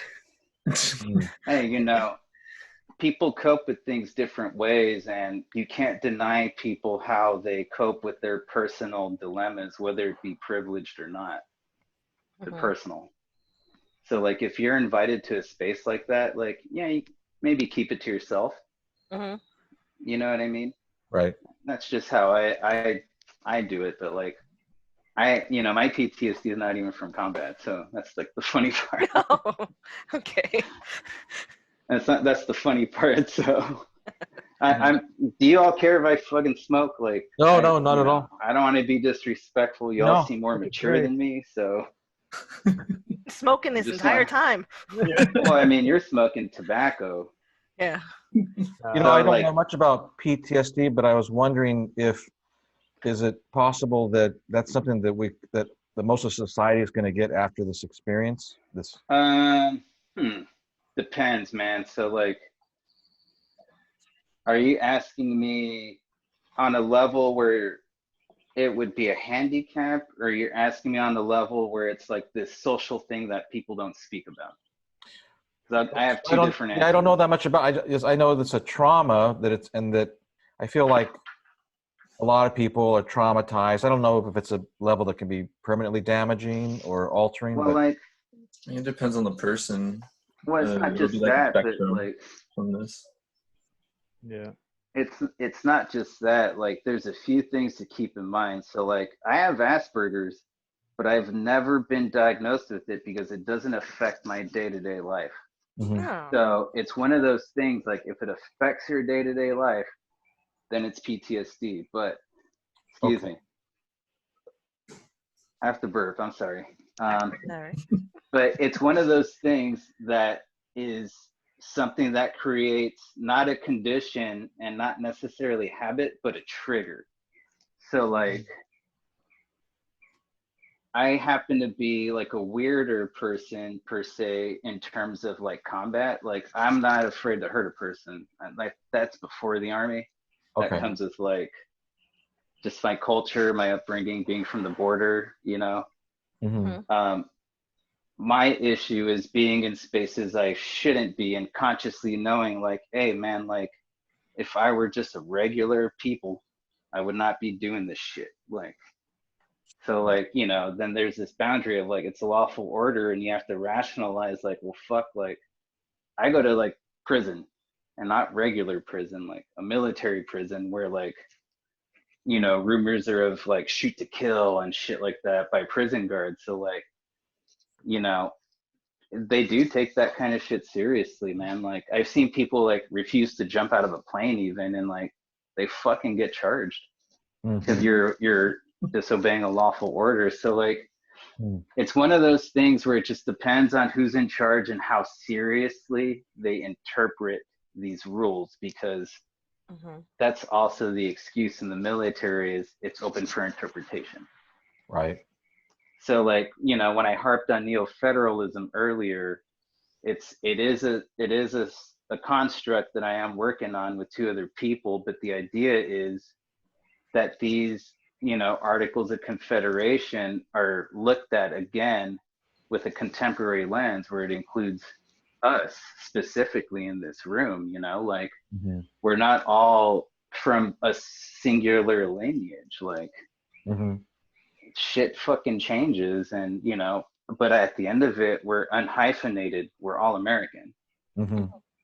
That's all we're trying to do. I candidly like to say I want queer couples to be able to grow weed and defend themselves with guns. Like that's how I candidly put it. Mhm. But like I'm tasked with making the visual vernacular for it. Right. But I think I'm the perfect candidate because not only am I 100% permanently disabled from combat, I've also never registered to vote in my life. So I'm non-partisan completely. Mhm. So Well, like, that's you never voted, but you must have a political opinion. well, like I know right from wrong is Right. what I like to say. And I believe in an unhyphenated society. So like, you know, the proposal is, you know, it sounds fucking crazy, but it's individual sovereignty. But what that grants is 50% trust in the government, but 50% trust from the government. So like we're no longer a commodity. You know what I mean? Mhm. So like, you know, we're eliminating the price tag on each human life. So like you have this crazy, you know, you have these crazy people talking about anti-abortion, this and that. But like it's about money, because if they're really fundamentalist Christians, they wouldn't be caught being fucking gay while being anti-gay lobbyists and shit. Like, you Right. know what I'm saying? So Oh, like, it's a cat. and I'm an Old Testament kind of person. So like, I like to inhabit these occult spaces and know everything about them and actually have the hard copy text just because I happen to be a fan of print, and be able to like fucking talk to these fucking people and tell them like, no, inbred, you're fucking wrong. I have the fucking text and it's highlighted. Like, go fuck yourself. So like I like to go around and I tell everyone I meet I'm a Catholic, and I like to consider myself a Knight of Columbus.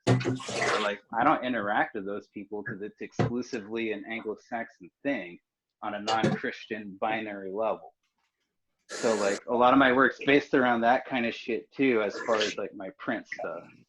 So like one of the things I do, I'll show you something, and this is part of my application to school, so like I know people don't have a problem with it. But I'll be right back, and don't ask me how I got this. I know you're recording, but it's not illegal to own these things. We'll just say Craigslist. Will, turn on your video. Hello. Hello. I see you're in your kitchen, or you were at least. He was. Maybe he's on the bike. I'm getting ready to make potato salad. Come Yummy. on, show us. Yummy, yummy. It's an empty pot. Oh, I'm in low battery mode. Oh, okay. Hey, Will. Hey. By the way, how's the sound from the headphones? Is it better? Charging or not? Sounds a little better. More clear. You sound the same to me. You sound the same. Mm-hmm. So this shit's online. Like, I don't care. Like, not showing anything secret. But I like to use terminology like that, and that leans into my system-centered theory. Cool. But like, I got a lot of like advice from well, not like, and I'm not going to tell you who, but I've got advice from a lot of artists like that do tackle these kinds of things, and instructors from SFL. yeah, and instructors. So like, it wasn't just like something shooting in the dark. Like, I talked to a lot of people before I even attempted it. Mm-hmm. But I got good reception, and it's not something I'm trying to do publicly or anything, but like, that's like kind of how I can paraphrase what I mean by system-centered theory, Right. and interpreting it into just visual vernacular. I feel like I need to take more art classes after talking to you. I know. I'm so inspired. I'm a technician. I'm definitely not an artist. So like, Frank, you've been holding out. I believe in Yeah. technical things. So like, our cult is called the cult of 1/8 because we believe in a neutral balance, and 0.18 is 18% gray. It's the joke. So Wait. Sorry, I'm trying to. He's that's 18% over my head. green. Right. so like, But do you when you think want to that you use think like, that with all this the virus, do you think that people will be removed from distractions, man-made things? no. I think because of all this talk with stimulus check and all that kind of shit, I think people are expecting to be able to just hang out and do dumb shit. So like, I believe that there's going to be like, I don't want to say a degradation, but like how can I put it? Like a regression in all this progress we've been making. But I also believe that if there's the right people in place, they can fucking strike while the iron's hot and make this a completely different place than what it used to be. I think we're making progress. I don't, because like, if I may speak candidly, may I get an okay Please. from 5 people? Yes. That's 1. Yeah. 2, Yes. Okay. 3, 4. Where's 5th? Sure. All There right. you go. So when I hear the word liberal, I hear white people, I hear Mexican, I hear African. There's a negative connotation that comes with that. So there needs to be this, like, not necessarily this woke era that already happened, but now you've got people that are faux woke. So now that you've got to come up with this vernacular, and you've got to attack it the exact same way that we've been attacked. So you have to appropriate. So, you think of neoliberalism, that also sounds shitty, but what do you think of when you hear neo-federalism? You don't have to answer that out loud, but like, we already have stuff written out, and like, these are things I've discussed with my doctor, so it's not a secret either. I'm not like scared, I feel like that's not something you can answer right away. I feel like I have to like sit and think about that. Yeah. Some people do have an answer right away. So like, some people think of the word socialist, some people think of the word Nazi, some people think of the word communist. Like, those are most of the common things associated with neoliberalism. So I go ahead, please. I don't know about you, but my conservative friends call me a liberal, and my liberal friends call me a conservative. So I'm like, Like, I guess I'm a centralist then. I don't know. Like, I don't know Well, if you guys say that. Like, one of my liberal friends said, "Oh my God, I didn't know you were such a capitalist, like, conservative." And I'm like, "Yeah, I believe in making money." And then, like, my conservative friends, it's like, "How dare you? That's socialism." I'm like, "Yeah, you went to a public school too." But can this thing well, really be politicized? I mean, it's just that a bunch of people could die, right? Yes. And that well, we have to be careful not to die. think about this though. This is a lot of people are calling this, man. They're calling this the great equalizer, and what that means is that there's no bias. So like what I'm thinking in my mind, and I'm just reverting back to military training and like all the visuals I've been exposed to, is kill them all, let God sort them out. But if you want to get PC about it, kill them all, let their God sort them out, which is what I grew up with in the military. So in that sense, dude, no one's fucking safe. So Right. the great equalizer means it's going to be not the survival of the fittest. You could be the biggest muscular person in the world. There's no bias. It's about resources. So if you're able to like survive without rent for 6 months, you're not on your ass on the street, you've made it. I'm on a It's call. the great equalizer. In that sense, whether I believe in that or not is one thing, but like that's just kind of what the There's inside there's talk an is. age bias, isn't there? Because isn't this thing more deadly to older people than younger people? And people Well, with yes conditions. and no, but like, I mean, we had our first infant die here in California. I know people personally that are singularly quarantined from their work environments. I'm in Texas. I'm from Texas. I'm from deep South Texas, like red state, most conservative part of the fucking country. Even they're getting quarantined because they're just becoming privy to how fucking serious this is. So, when I haven't had contact with them in over a year and shit, but like when I'm hearing stories like that and like cops being called on so and so's mom and dad or parents because they don't want to leave their sister's side in the hospital, but they're in that exact demographic, like it's becoming an issue. But I think once you start including infants, which they've just started implementing in the media, it's going to scare people. But what I just saw was that there's a Korean war vet who's like 103 who survived. I've heard that too. So like, Yeah. why don't they like sensationalize that? Like, it doesn't matter that he's a war vet. I think that's awesome because he does have that platform to speak. Like, whether you agree with a veteran or not is one thing, but you recognize that they have put in some sort of effort beyond yourself. And that doesn't make anyone right or wrong, better or worse. And like, to put it down simply, like no one fucking asked us. Yeah. So like, that's not on you and that's on me. You know what I mean? But if you're Vietnam era, that's different. That's, beyond your control. But this guy's got that capacity to speak on it and he's still like conscious. He survived. I wish people would just give him more attention because I'm more than sure that there's more people like him that have survived. And I'm not saying don't be afraid, but it's serious. It's serious when like people are affected by it. Yeah. And it gets more personal than that for me, but that's just a story for me in Texas. I'll be right back. I gotta get on my phone. Okay. Yes, sir.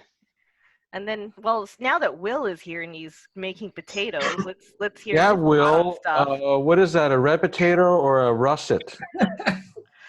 Yukon Gold. Yukon Gold. Yukon Gold. Oh. Yukon Gold.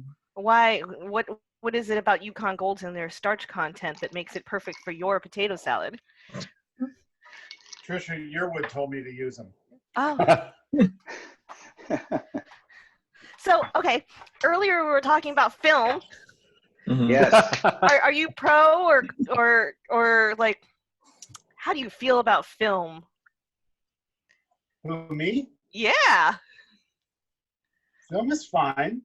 it's not commercially viable anymore, but it's still an interesting medium.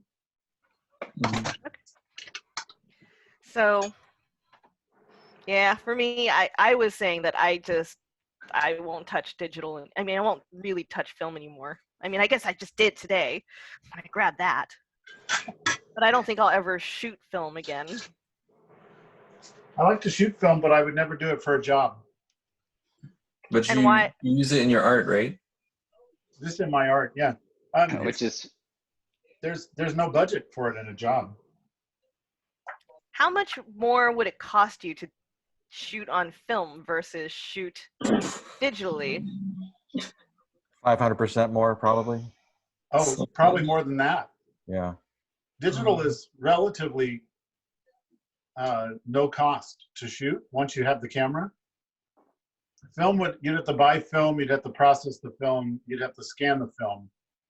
So not only is it the physical cost of it, but the time that's involved in it as well. Yeah.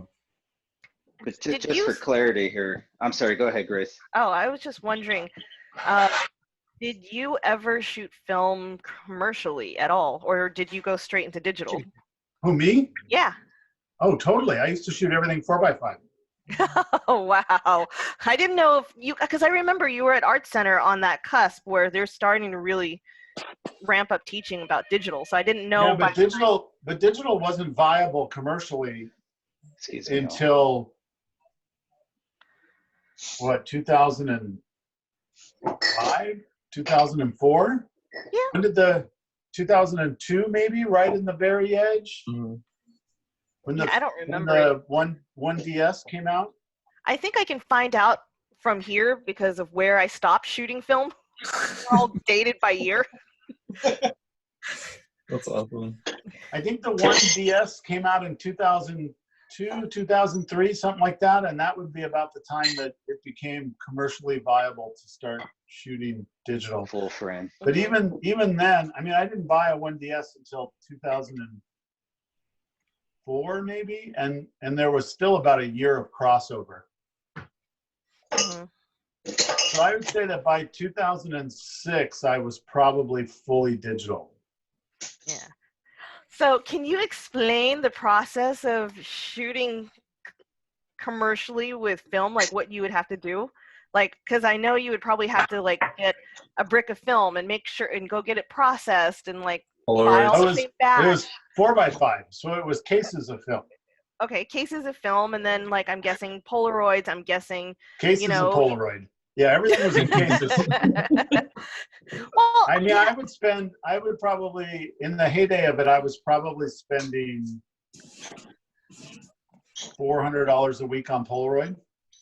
Wow. Dang.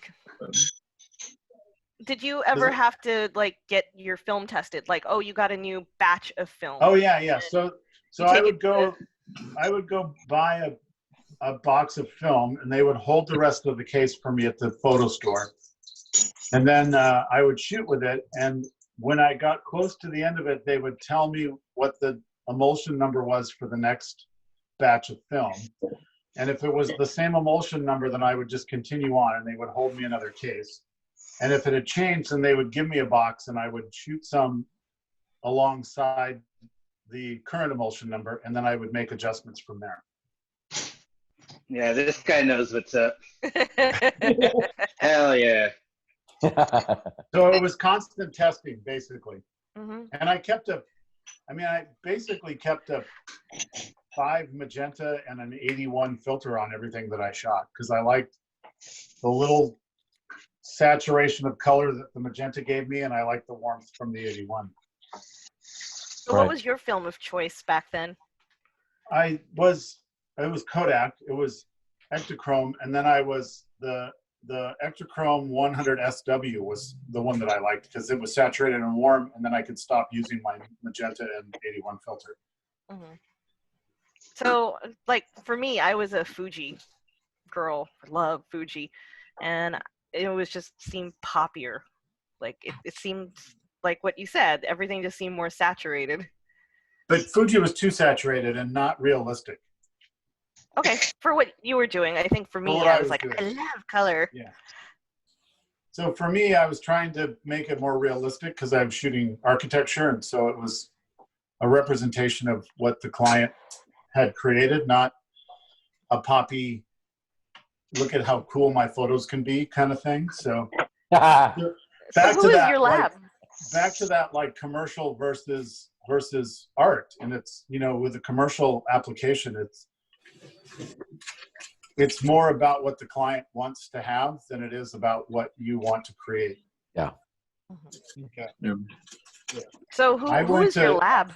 I went to every lab. I closed almost every lab in Orange County. Oh wow. Oh shit. Because I was riding the analog train right to the end. Mm-hmm. And so my lab stopped processing film and I went to another lab, and then they stopped processing film and I went to another lab, and so on and so on. Did it hurt you to ride that train all the way to the end? No, I don't think it hurt me at all. It didn't hurt your business? No, because I was still charging for everything. And I even charged for it with digital. So, because I had to still touch every file. Because it was nothing was right out of camera. Sure. You're With still film, processing. with film, it was all right out of camera.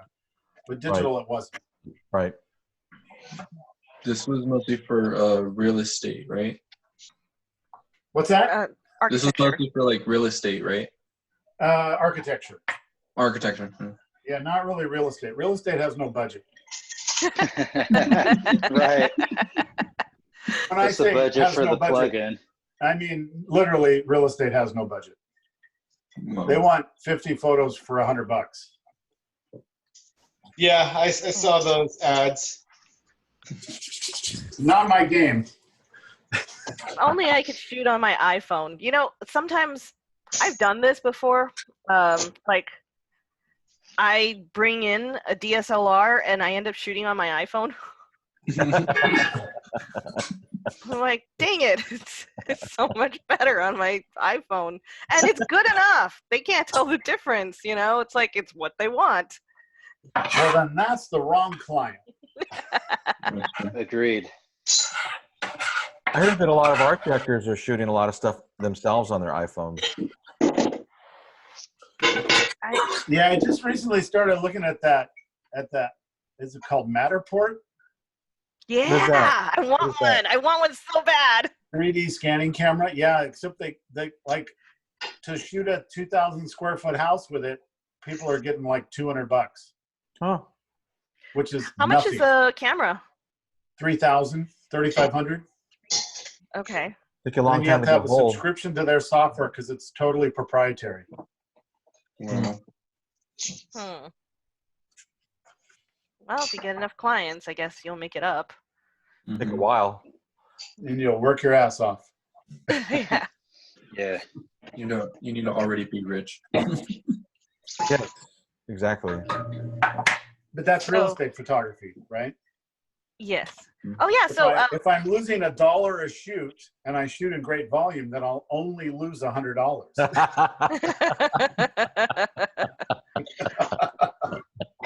That's reasonable. so Will is math also a pans out. photography instructor. Oh, at Cypress or just like an instructor at places? What's Cypress? Yeah, that's what I said. Just kidding. Just kidding. Will, Yeah, you know this is being recorded now. Oh, well, Oh. it's just a question. It was just a question.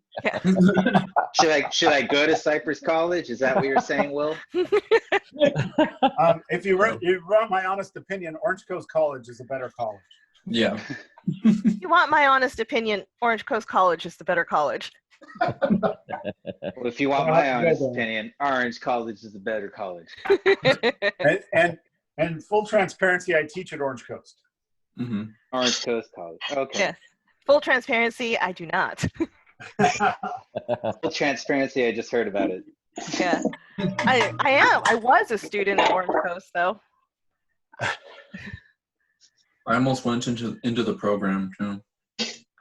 So why'd you not decide on Orange Coast? My mom didn't give me a car, basically.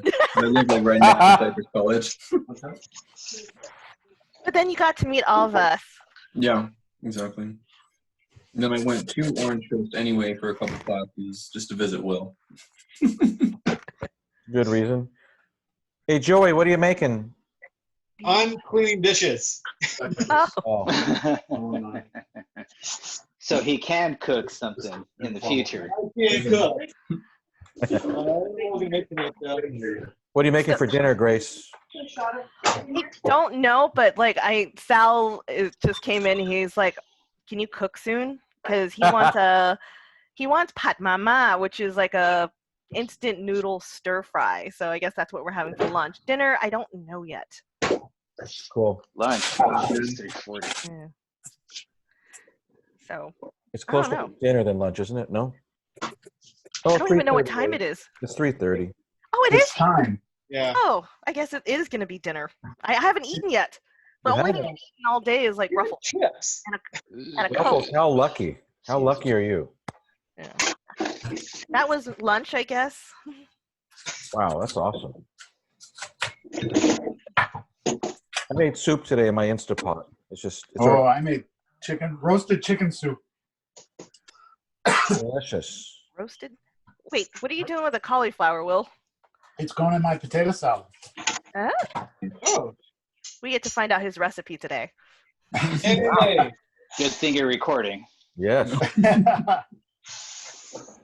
Oh, I Cooking- want to see him make his pulled pork again. His Oh, yeah. That was good. Or brisket. Mhm. I'm not at the right house for the pulled pork.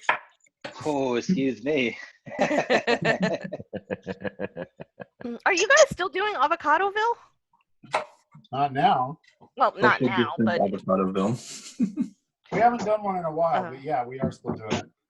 Do you his- grow them? no, Avocadoville is just a Beer monthly tasting. gathering of Oh, I thought you said, are you still doing avocado will? Oh, Ah, Avocadoville.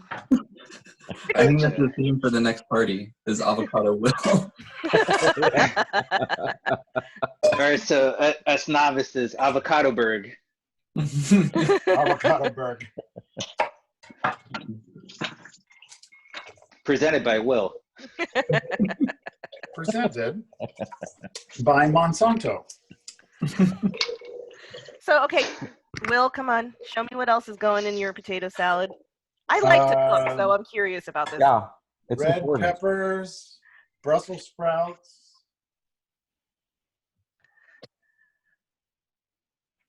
and C41. mustard seed and turmeric Turmeric. and apple cider vinegar. That's an interesting one. sounds yummy. C41. I forgot about that. I haven't heard someone say C41 in at least 7 or 8 years. C41. Wow, great. Huh? Wait, what? What, Frank? Frank's That's nodding his head. Huh? That's unfortunate.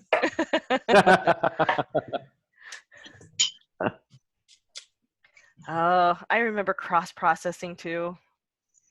You know, I think that everyone does that when they first learn about it. They're like, what? I need to try that. Yeah, Kodak VPS. That was the one for me. I don't even remember what I used to cross-process. Huh. My one is everything. So wait a minute, Will. So how are you handling teaching photography? That's an interesting thing if the school's closed, because labs. I'm just saying, like, Everything's not- online. how are you dealing with lab work? The schools have offered, well, Adobe has offered through the schools licenses for the software. Mm-hmm. 2 months for free, so all the kids have access to the Adobe software. What? We're also recommending cell phone software if they can't get onto a computer. Mm-hmm. And so we're kind of letting them do whatever they need to do in order to get anything turned in. What about, like, say, lighting classes? I'm not teaching any lighting classes. The Right, 180 class, which was sort of the big professional class, they canceled the whole thing. Oh, they did. Wow. Wow. And then what about students that don't have access to even a smartphone? So we haven't really had anybody that's totally been isolated like that. Mhm. But the thought was they could find a photo and they could write about it. And so, Oh. I mean, I'm only teaching beginning classes. So Mhm. honestly, I've already given most of the lecture for basic photography. So they all have the information already. Mhm. It's really a matter of whether they've had a chance to demonstrate their ability to do it. So if they can find a photo and write about why it fulfills what we're looking for, then I would be satisfied for a beginning photo class with that. Hey, Larry. Larry's back. Where are you at? Did Larry just sneak in? Yes. Yeah. Yep. Oh, with his respirator. Look at him. He's ready to Larry go. Vader. Is his audio not on, or is he just not He doesn't talking? have any. He doesn't have any audio. Oh, It's on his side. It's on his side. Larry, try to find was- your audio. He was gonna unmute it, but he couldn't. Oh, there we go. Connecting the audio. There he is. There you go. Hey, Larry. Hi. Can Larry? Now he's just being quiet. Are you there? Are you talking? I can't hear you. Huh. Still can't Maybe hear. that mask is so good. That's what it is. Fully isolating. Nope, that No, wasn't it.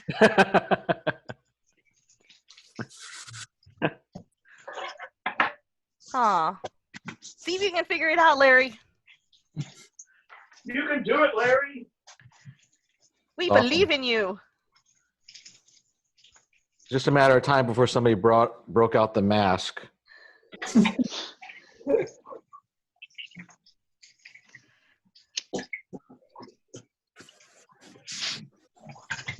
Cauliflower can make a good mask. See that person who used a sanitary napkin? What? Used a sanitary napkin because it had adhesive. So you could Too much. stick It's it to too your big. face. It's too porous. Breathe in the alcohol or bleach. Everything just got quiet.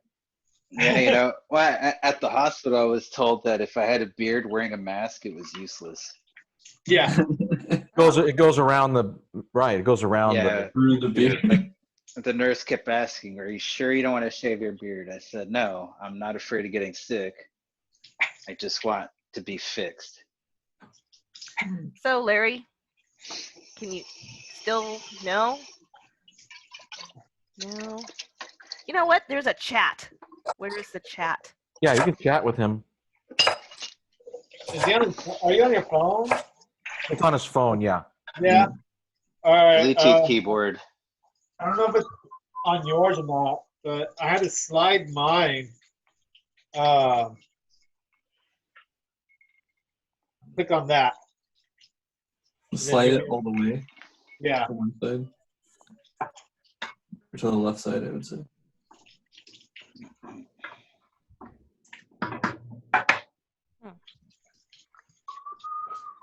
Nope.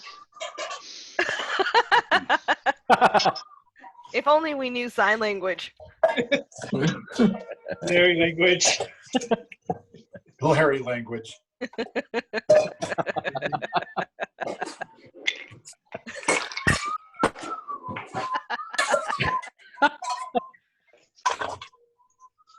I'm gonna turn up my light a little. Ooh, there we go. Better lighting. Better exposure. I have to give me one of I don't those. know how my lighting is. Yeah. Do you think I should do some side lighting instead?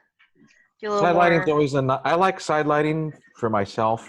It I wonder if I can get myself a Rembrandt. right. Almost. Oh, Almost. nope. I see it. I think right there you got kind of a. Yeah. Where's the Very triangle? nice. Okay.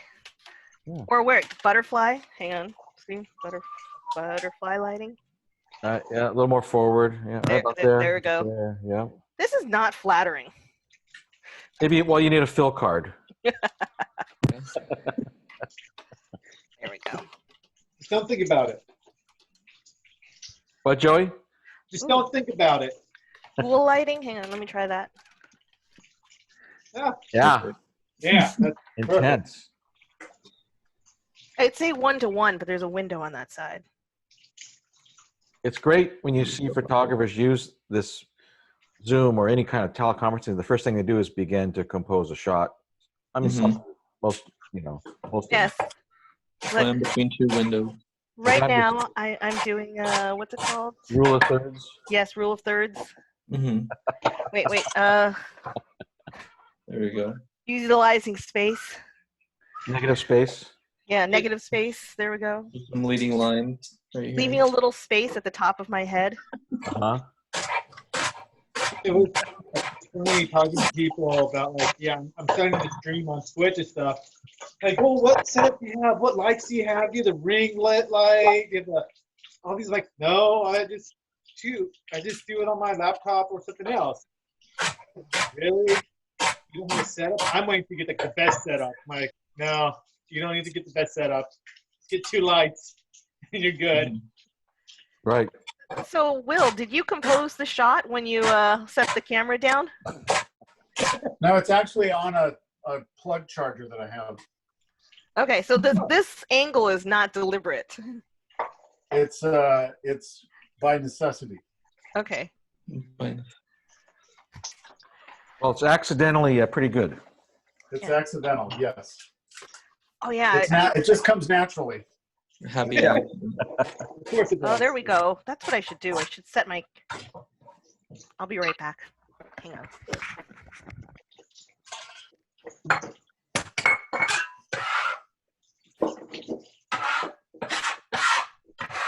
My makeshift tripod. Okay, am I working? Yeah. Yeah. Hey, there's Larry. Hey! Can you hear me with the mask on? Yes, I can hear you now. I never heard you more clearly.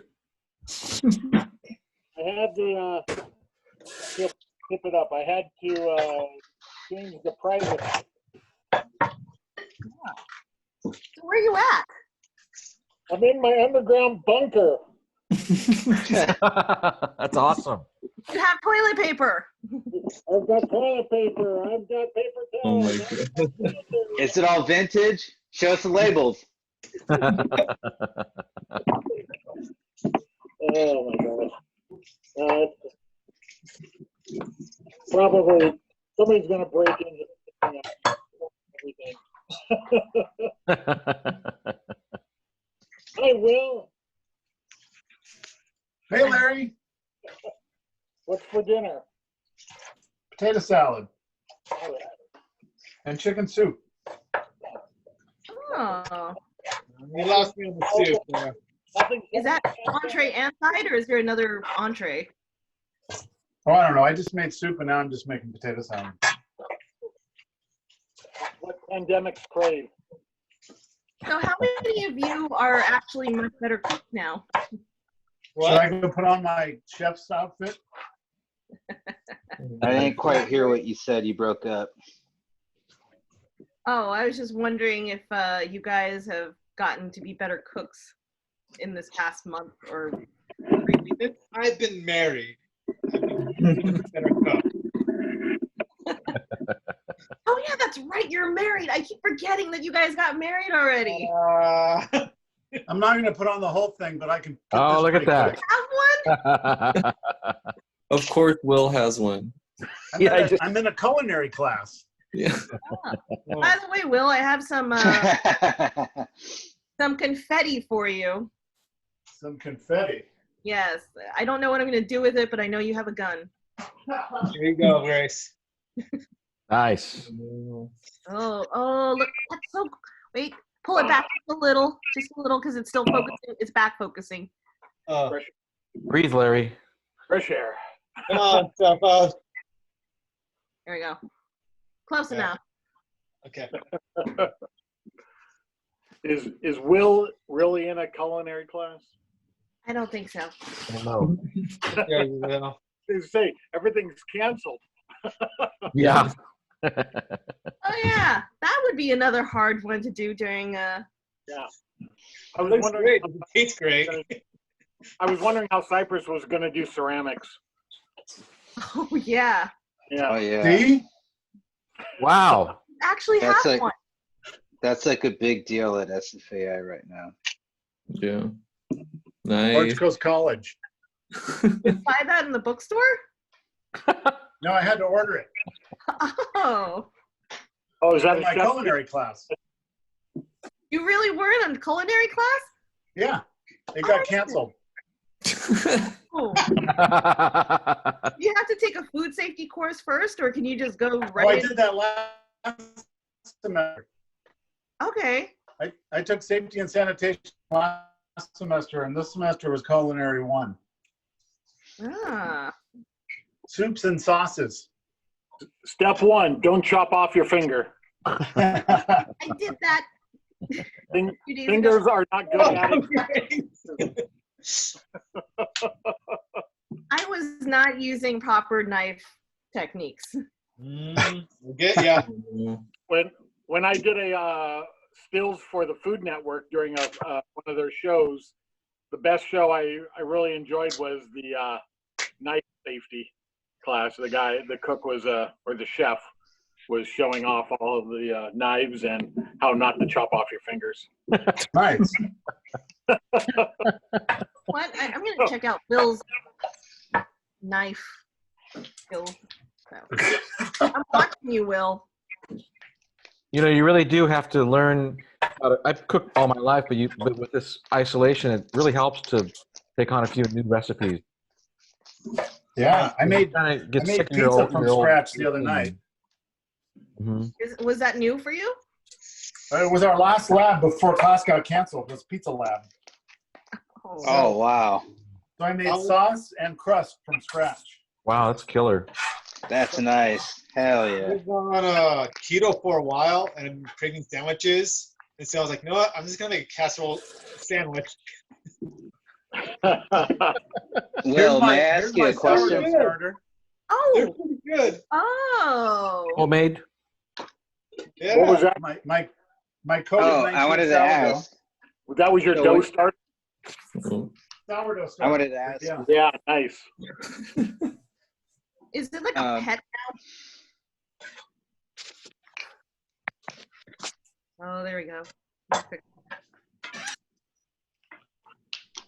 So, Ken, you ask a lot of questions. Let's get into you and what you've been doing, like shooting, Well- skateboarding, and Yeah, I can't. I mean, I've had a few pretty notable people contact me wanting to shoot pictures, and I just turn them down because, I believe that I don't know what's going on with this thing, but I figure the best we can do is try to cooperate. You're practicing safe photography. Yeah. Yeah. Yeah. Show up with your test results. And I got a ton of old negatives I've been scanning and cataloging, and I got a big dumpster at my house, so every day I go out for about an hour and work on the yard, trim trees and all that stuff. So my house is cleaner than it's ever been, and as long as I've owned it. Did you get one of the big dumpsters, Ken? Well, it's not that, it was only like $100 one, but I'm probably gonna have to do maybe 2 or 3, Okay. So The one like in the back of a shopping mall or something. yeah, but I'm eating better because I'm not eating out. Yeah. Like I'm eating not better, but more healthy, I should say. you can't do Not that. funner. I You bought a can bag order of food. Did you buy a bag? I bought a bag of chocolates, like Snickers, like fun size. I ate that as a meal last night. Sure. Right. Right. Yeah. My sister will sometimes bring over a truckload of junk food. She believes in junk food, Mhm. and I'm not really supposed to have it. And when my kids are here half of the week, so they kind of go through it, but I'm just surrounded by temptation here, and nothing but time to stare at it. So what have you been cooking? Me? Yeah. I do chicken soup. I do chicken and dumplings. I do all kinds of Mexican food. Chilaquiles and stuff with the chorizo, and I do this thing where you hire somebody to shop for you. Well, I can shop at Northgate and Walmart or Target, all these different stores, get all the exotic foods, because it's the only way to sort of keep it interesting, I think. Mhm. Cook a lot of variety, Asian cooking, Mexican cooking, comfort food. So like y'all don't have Asian markets out there? What's that? I was asking it. Y'all don't have Asian markets out where you're at? Oh yeah. Who's that? Yeah, we have the one, like the service I use for the people that shop for me. There's the Ranch Market on there, and then we got other stuff from the Korean market. What's it called? H Mart. Mm-hmm. Yeah. And then I don't know where you live, Ken, but then there's also. I live right by Cypress College, like literally behind Joann's Fabrics. Okay. Well, Really? there's Indian. There's that Indian supermarket, Pioneer Cash and Carry, in our Yes. Yeah. I'm trying to lower my carbs. Mm-hmm. I mean, not completely, but Indian's got so many carbs in it, but it's like one of my favorite foods, Indian food. Yeah. Palak paneer. Yeah. Yeah, I want to open up a store called Can of Carbs. All that matters. I don't know if I can live without carbs. Like I eat meals and I'm like, there's no rice, and somehow I feel fulfilled inside. I think you know the answer to that. What? That's the hardest part on keto is you go down. You can't have carbs. Mm-hmm. It's so hard because when I was on keto, I was only allowed to have like 46 grams of carbs, and that's like less than a slice of bread. Oh, Yeah. gee. Yeah, per day. I broke that rule. You have all the meat you want. Right. Meat's fine. Healthy fats is good, but broke open a bag of salami and had a bunch of chips. Well, I was just harping and saying, like, you all know the answer to that. I used to be a big bacon fanatic. Oh. And I literally made breakfast for, my wife and I, but I did not include myself in that bacon, turkey or not. It's just a matter of just doing it. Right. Yeah. Just do it. It's going to suck, but like what helps me through fucking dumb shit like that is just you have to realize that you're still privileged.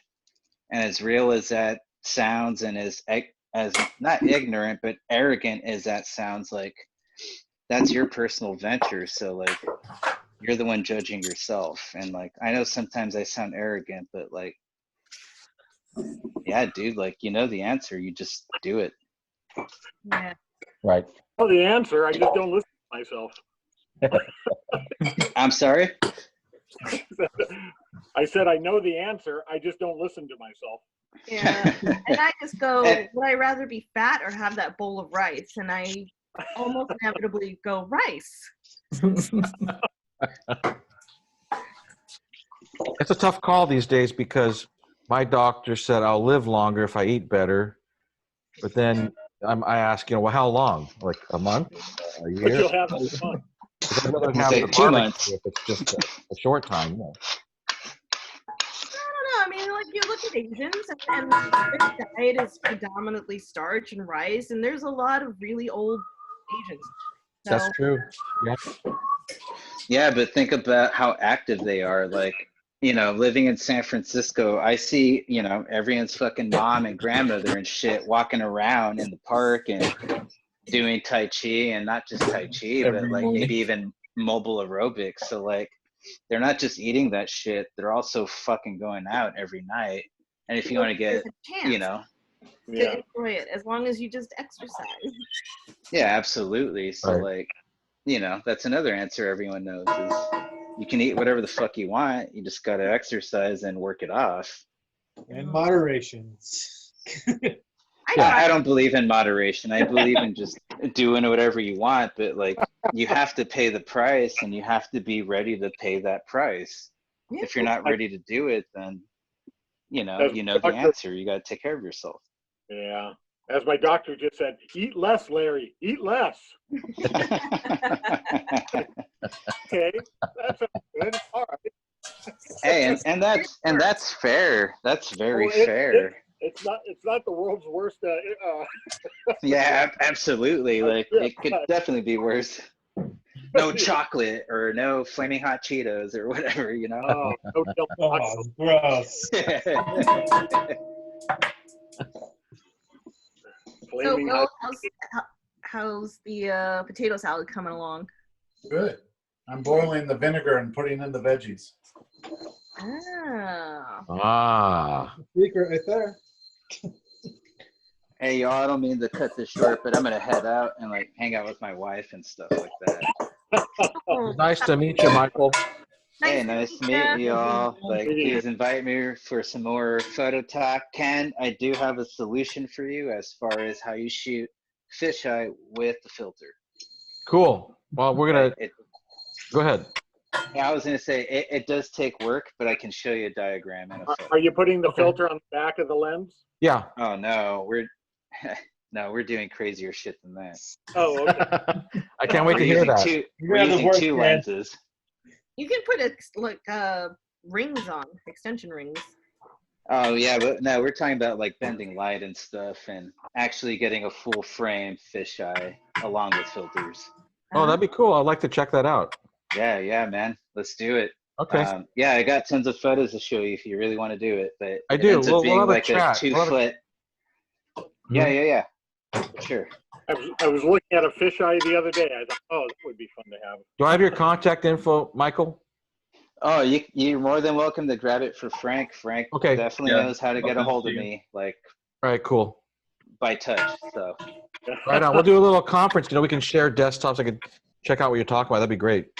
Oh yeah, for sure, man. Okay. I'll talk to y'all soon. Right on. Y'all have a good day. Be safe. Stay healthy. Nice meeting you. Nice meeting y'all. Bye-bye. Take it easy. Joey, what are you cooking? What? What are you making? Clean dishes. Clean dishes. Yeah. Delicious. Clean glasses. Yeah. I'm about to make a seasoned meat right now too. I'm done for dinner. Okay, having a game of what is this? I just grabbed something. I'm not grabbing myself. It's something else. I'm gonna hold it up, and this is not a sex toy. Okay. It may look like one. It expands when twisted. So. This did not help the case. Toilet paper holder. Similar. It does hold paper. Does it move at all? Like It's a background holder. Ding, ding, ding. It's a background holder. Oh, cool. It does expand. You can go to the hospital and tell the doctor you fell on it in the shower. I wonder if I have any tools that, like, if I held up, you would know. Like all my old gear is, I don't have anything here. I'm curious. There's a whole bunch of photo crap right there. Wow. Too much stuff. You have one of those Bronicas, don't you, Larry? This ST1. I've got Bronica Square. Yeah. Yeah. Nice. This I'm holding my phone up on my new $1.50 tripod that I got from the Salvation Army the other day. Oh man, look at that potato salad. That looks delicious. It's done. Wow, that is some. My potato salad does not look like that. No. How much is it? I missed It's it. the turmeric. Yeah. Is that turmeric? Turmeric makes it all yellow. You missed Will's potato salad. I see it. It's kind of yellowish. He brought it over. It's pretty darn cool. It's pretty tasty. Now, if you just pass some There's the through potato salad. There's the chicken soup. Why is it brown? Did you make a roux? Chicken. No roux. Oh, it's roasted chicken, right? Roasted chicken. Okay. This is the only thing I have in my room. Do you make that like peasant style, or do you just make it with chunks? The chicken soup. I made stock from scratch by boiling up chicken thighs. Okay. Oh man, I gotta take it back together. Grace, do you have something for show and tell? No, nothing. Well, you guys know what this is. Oh, an exposure. Yeah. All my stuff would be like, what is that? I don't think I ever owned one of those. I never did either. Rager made us get one. What was that for? Why did Rager make you get that? Just to make test prints, you just set it down on the thing and then you expose for like 60 seconds. That's a good idea. Yeah. But I never found it big enough. But look at all these. Like they're all actually Kodak. Oh man. Nice. Like you can tell how old it is because like it's all the old Kodak. Yeah. I love those. Like what were those filters? Yeah. Look. Oh, old film. Love it.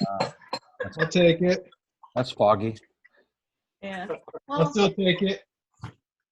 Larry, do you remember film canisters? I love them. I wish I know I have a few, but I wish I had 100 of them. I wonder what's in. Oh. Why did I put that in there? Why do people like to shoot with old stock? Well, I'm not really too sure, but I know some of the, like the Panatomic X, if it was preserved, it had, it had like, what is it, virtually no grain to it. So just really good stuff. Okay. I think that's partially why. The film for this to go on the shelf. Ken, do you have an old camera collection? Yeah, I got so many cameras. Everybody gives me a camera because their dad dies or whatever, and they send me all the dad's cameras, Sure. Chicas and all kinds of cameras that they have the old smaller reels. I've done it. I've had to actually cut film and make it fit in there and all that. Onto the 620 reels and stuff.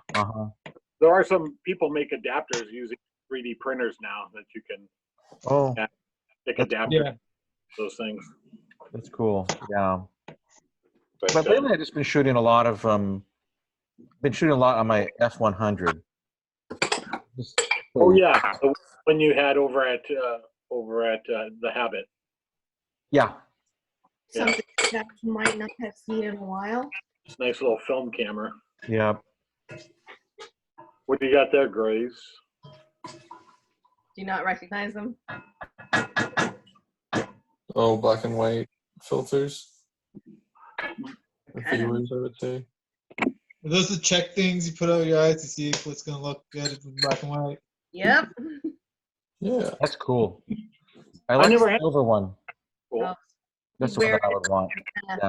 Wear around your neck. Mm-hmm. You look like Mrs. Howell on Gilligan's Island. Put that right over your iPhone. When I found these, I bought all of them. Wow. I can't find them anymore. No. I've never seen those at a store.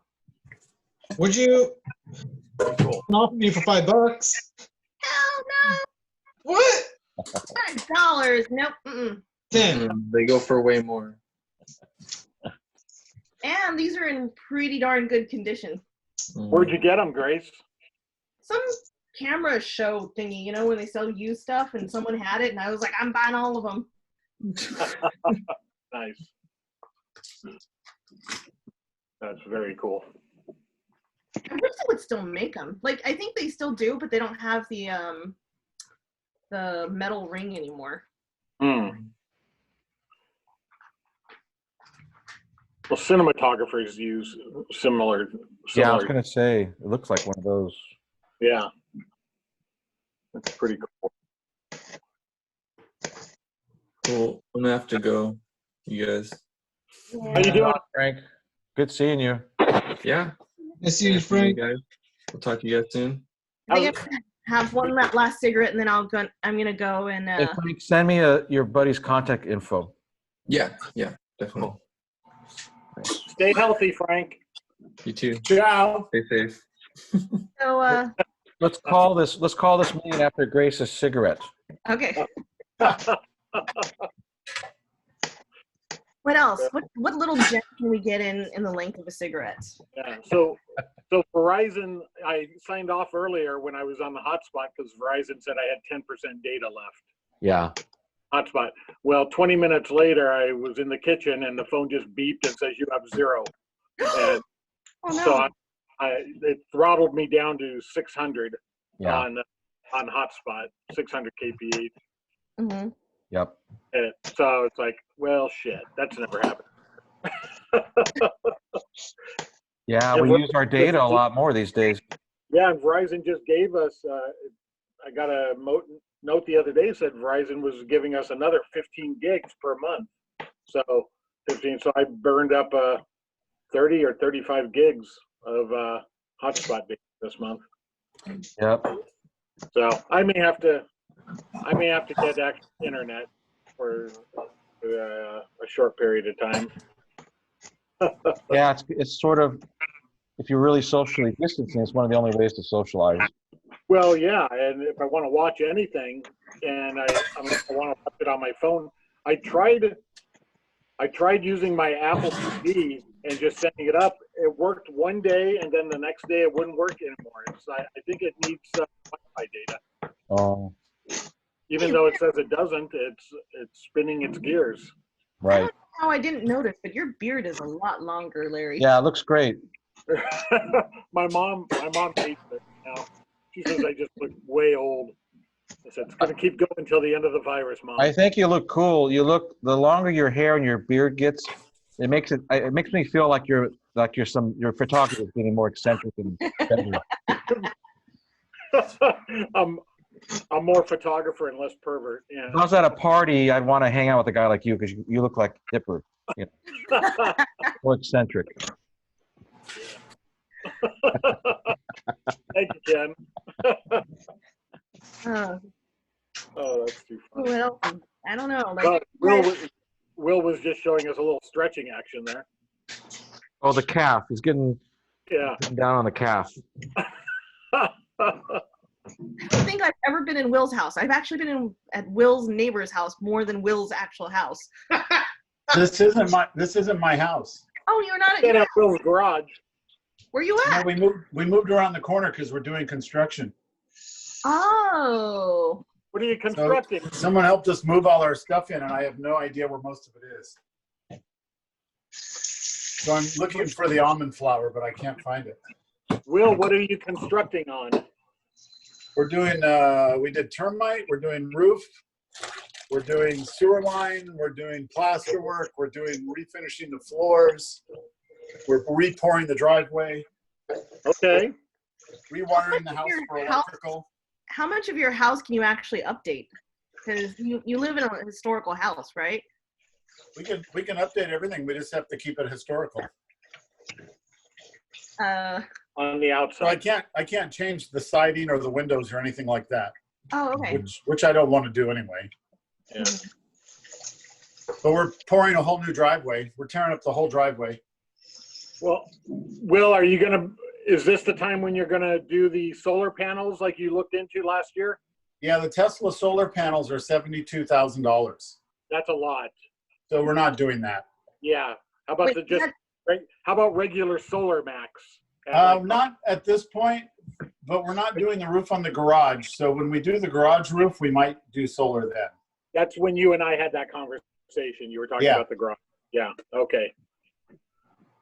So Modifications. So you're not doing anything back there on the garage except for pouring a new driveway to it. Right. And running a sewer line. New sewer line for the garage also? We don't have one out there now, so we're going to run one to it. I thought there was a sewer back there. Or I No. mean, septic? What's that? You have septic tank? No septic. Nothing out in the garage. So there was just no plumbing back there. No plumbing. Yeah. Oh, okay. It's a barn. Ken, Yeah. you're gonna edit this video to take out all this house renovation stuff. No. The value of this video is like seeing you all together again. Oh, that's nice. I like it. Oh man. So do you know when your next scheduled get together is? I mean, whenever we want to do it. You know, I'm doing a thing with my old. I used to skateboard at a place called Skatopia. I'm having a thing with all of them on Sunday. There's gonna be a lot of people. It might be up to 100 people. Wow. I can't even imagine how distracting that would be to participate in, but we'll see. Everyone will be like this big. I know. Where was that at? It was on Knott and the 91 freeway. Oh, that's right. Yes. I remember. Yeah, I got the owner of that, the guy that built Skatopia is going to join us, and a bunch of people from all over, the country. A bunch of old skateboarders. Is that where the McDonald's is? Yeah, we used to go to Skatopia when they built that McDonald's. We used to harass the owner of that McDonald's. Just daily. What's that? Skatopia was across the street from that. Yeah, you could. Well, it was the same side of the street. We just walked over the fence, go over there, and we'd do all kinds of really bad things to the drive-through and That's messed up. a bunch of degenerates. Yeah, I do remember seeing it as a kid. Yeah. I think there's a place on Beach Boulevard near Cerritos called Skatopia. It's a store though. Skateboard. Okay, like a skate shop, right? Yeah. Every once in a while, I see people lined up there, but not lately. No, the only place people are lining up is for toilet paper. I'm finding toilet paper everywhere again. Are you? Yeah. Everybody's stocked up. What? Everybody's all stocked up. Yeah. Oh my gosh. I'm starting to see people trying to return toilet paper now. Wow. Yeah. You cannot return that stuff at Costco. They have signs up now. Same thing Returning toilet paper. Yeah. Costco will take water, Lysol, antibacterials, or toilet paper, anything like that. All the stuff people thought they'd be able just to return later, they're not taking back. Yeah, So it's all going on Craigslist. Worth of toilet paper. Serves them right. Yeah, serves them right. Yeah. I buy in bulk anyway, so it's like, oh, well, toilet paper doesn't go bad. No. Yeah. I normally buy a lot of it at a time too, and I just opened it about a week or two before, and so I got mine, and I found it a couple places, but most of the time it's available. Oh, hey, those of you who have gone out, what are gas prices now? Oh yeah, they're way. I got it for $2.45 the other day. Wow. At California, that's good. And my buddy in Oceanside, there's a place that's selling it about 5 or 10 cents cheaper than Sam's Club. Some unbelievable reason. Yeah, I bought some and put it in the freezer. Good idea. I'll use it when this is all over. I'm pumping mine back into the ground so I can get it later. So how long have you guys been quarantined so far, all of you guys? What's that? How long have each of you been quarantined? Well, I haven't been the best quarantine. I've been traveling still, but I'm not really having any interaction with people except for my mom and my niece. But I've been pretty much sitting around, good 2.5 weeks. I've been doing it for probably, has it been 20 days? I mean, we lost count at around 20 days. Yeah, I don't even remember what the day was when I started telling me. You know, I did it a little earlier than everyone else. The history books will tell us. Yeah. I started March 1st, but that was for a different reason. That's I've your been hermit. quarantined since I lost my job, so. Yeah. Well, I started an affiliate marketing store, or not store, but like I started doing affiliate marketing now. So it's a little, Amazon it's a Grace. little- huh? Amazon Grace. Yes. Why not? A little extra cash never hurts. Absolutely. That's cool. Will really is looking for stuff. He's really valuable. It's like he's in a cabin. Rented a cabin. Not his kitchen. So Will, are you renting a house that just happens to be? I don't all my stuff's in the kitchen. We're renting a house, and when we moved, someone else helped us put everything away. Oh. And so it's not.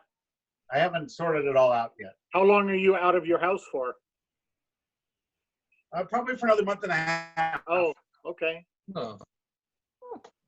Perfect timing. Perfect timing. Well, I'm done with my cigarette. If you guys want to go, or Okay, it's time for dinner. yeah, I'm gonna go cook before Sal passes out.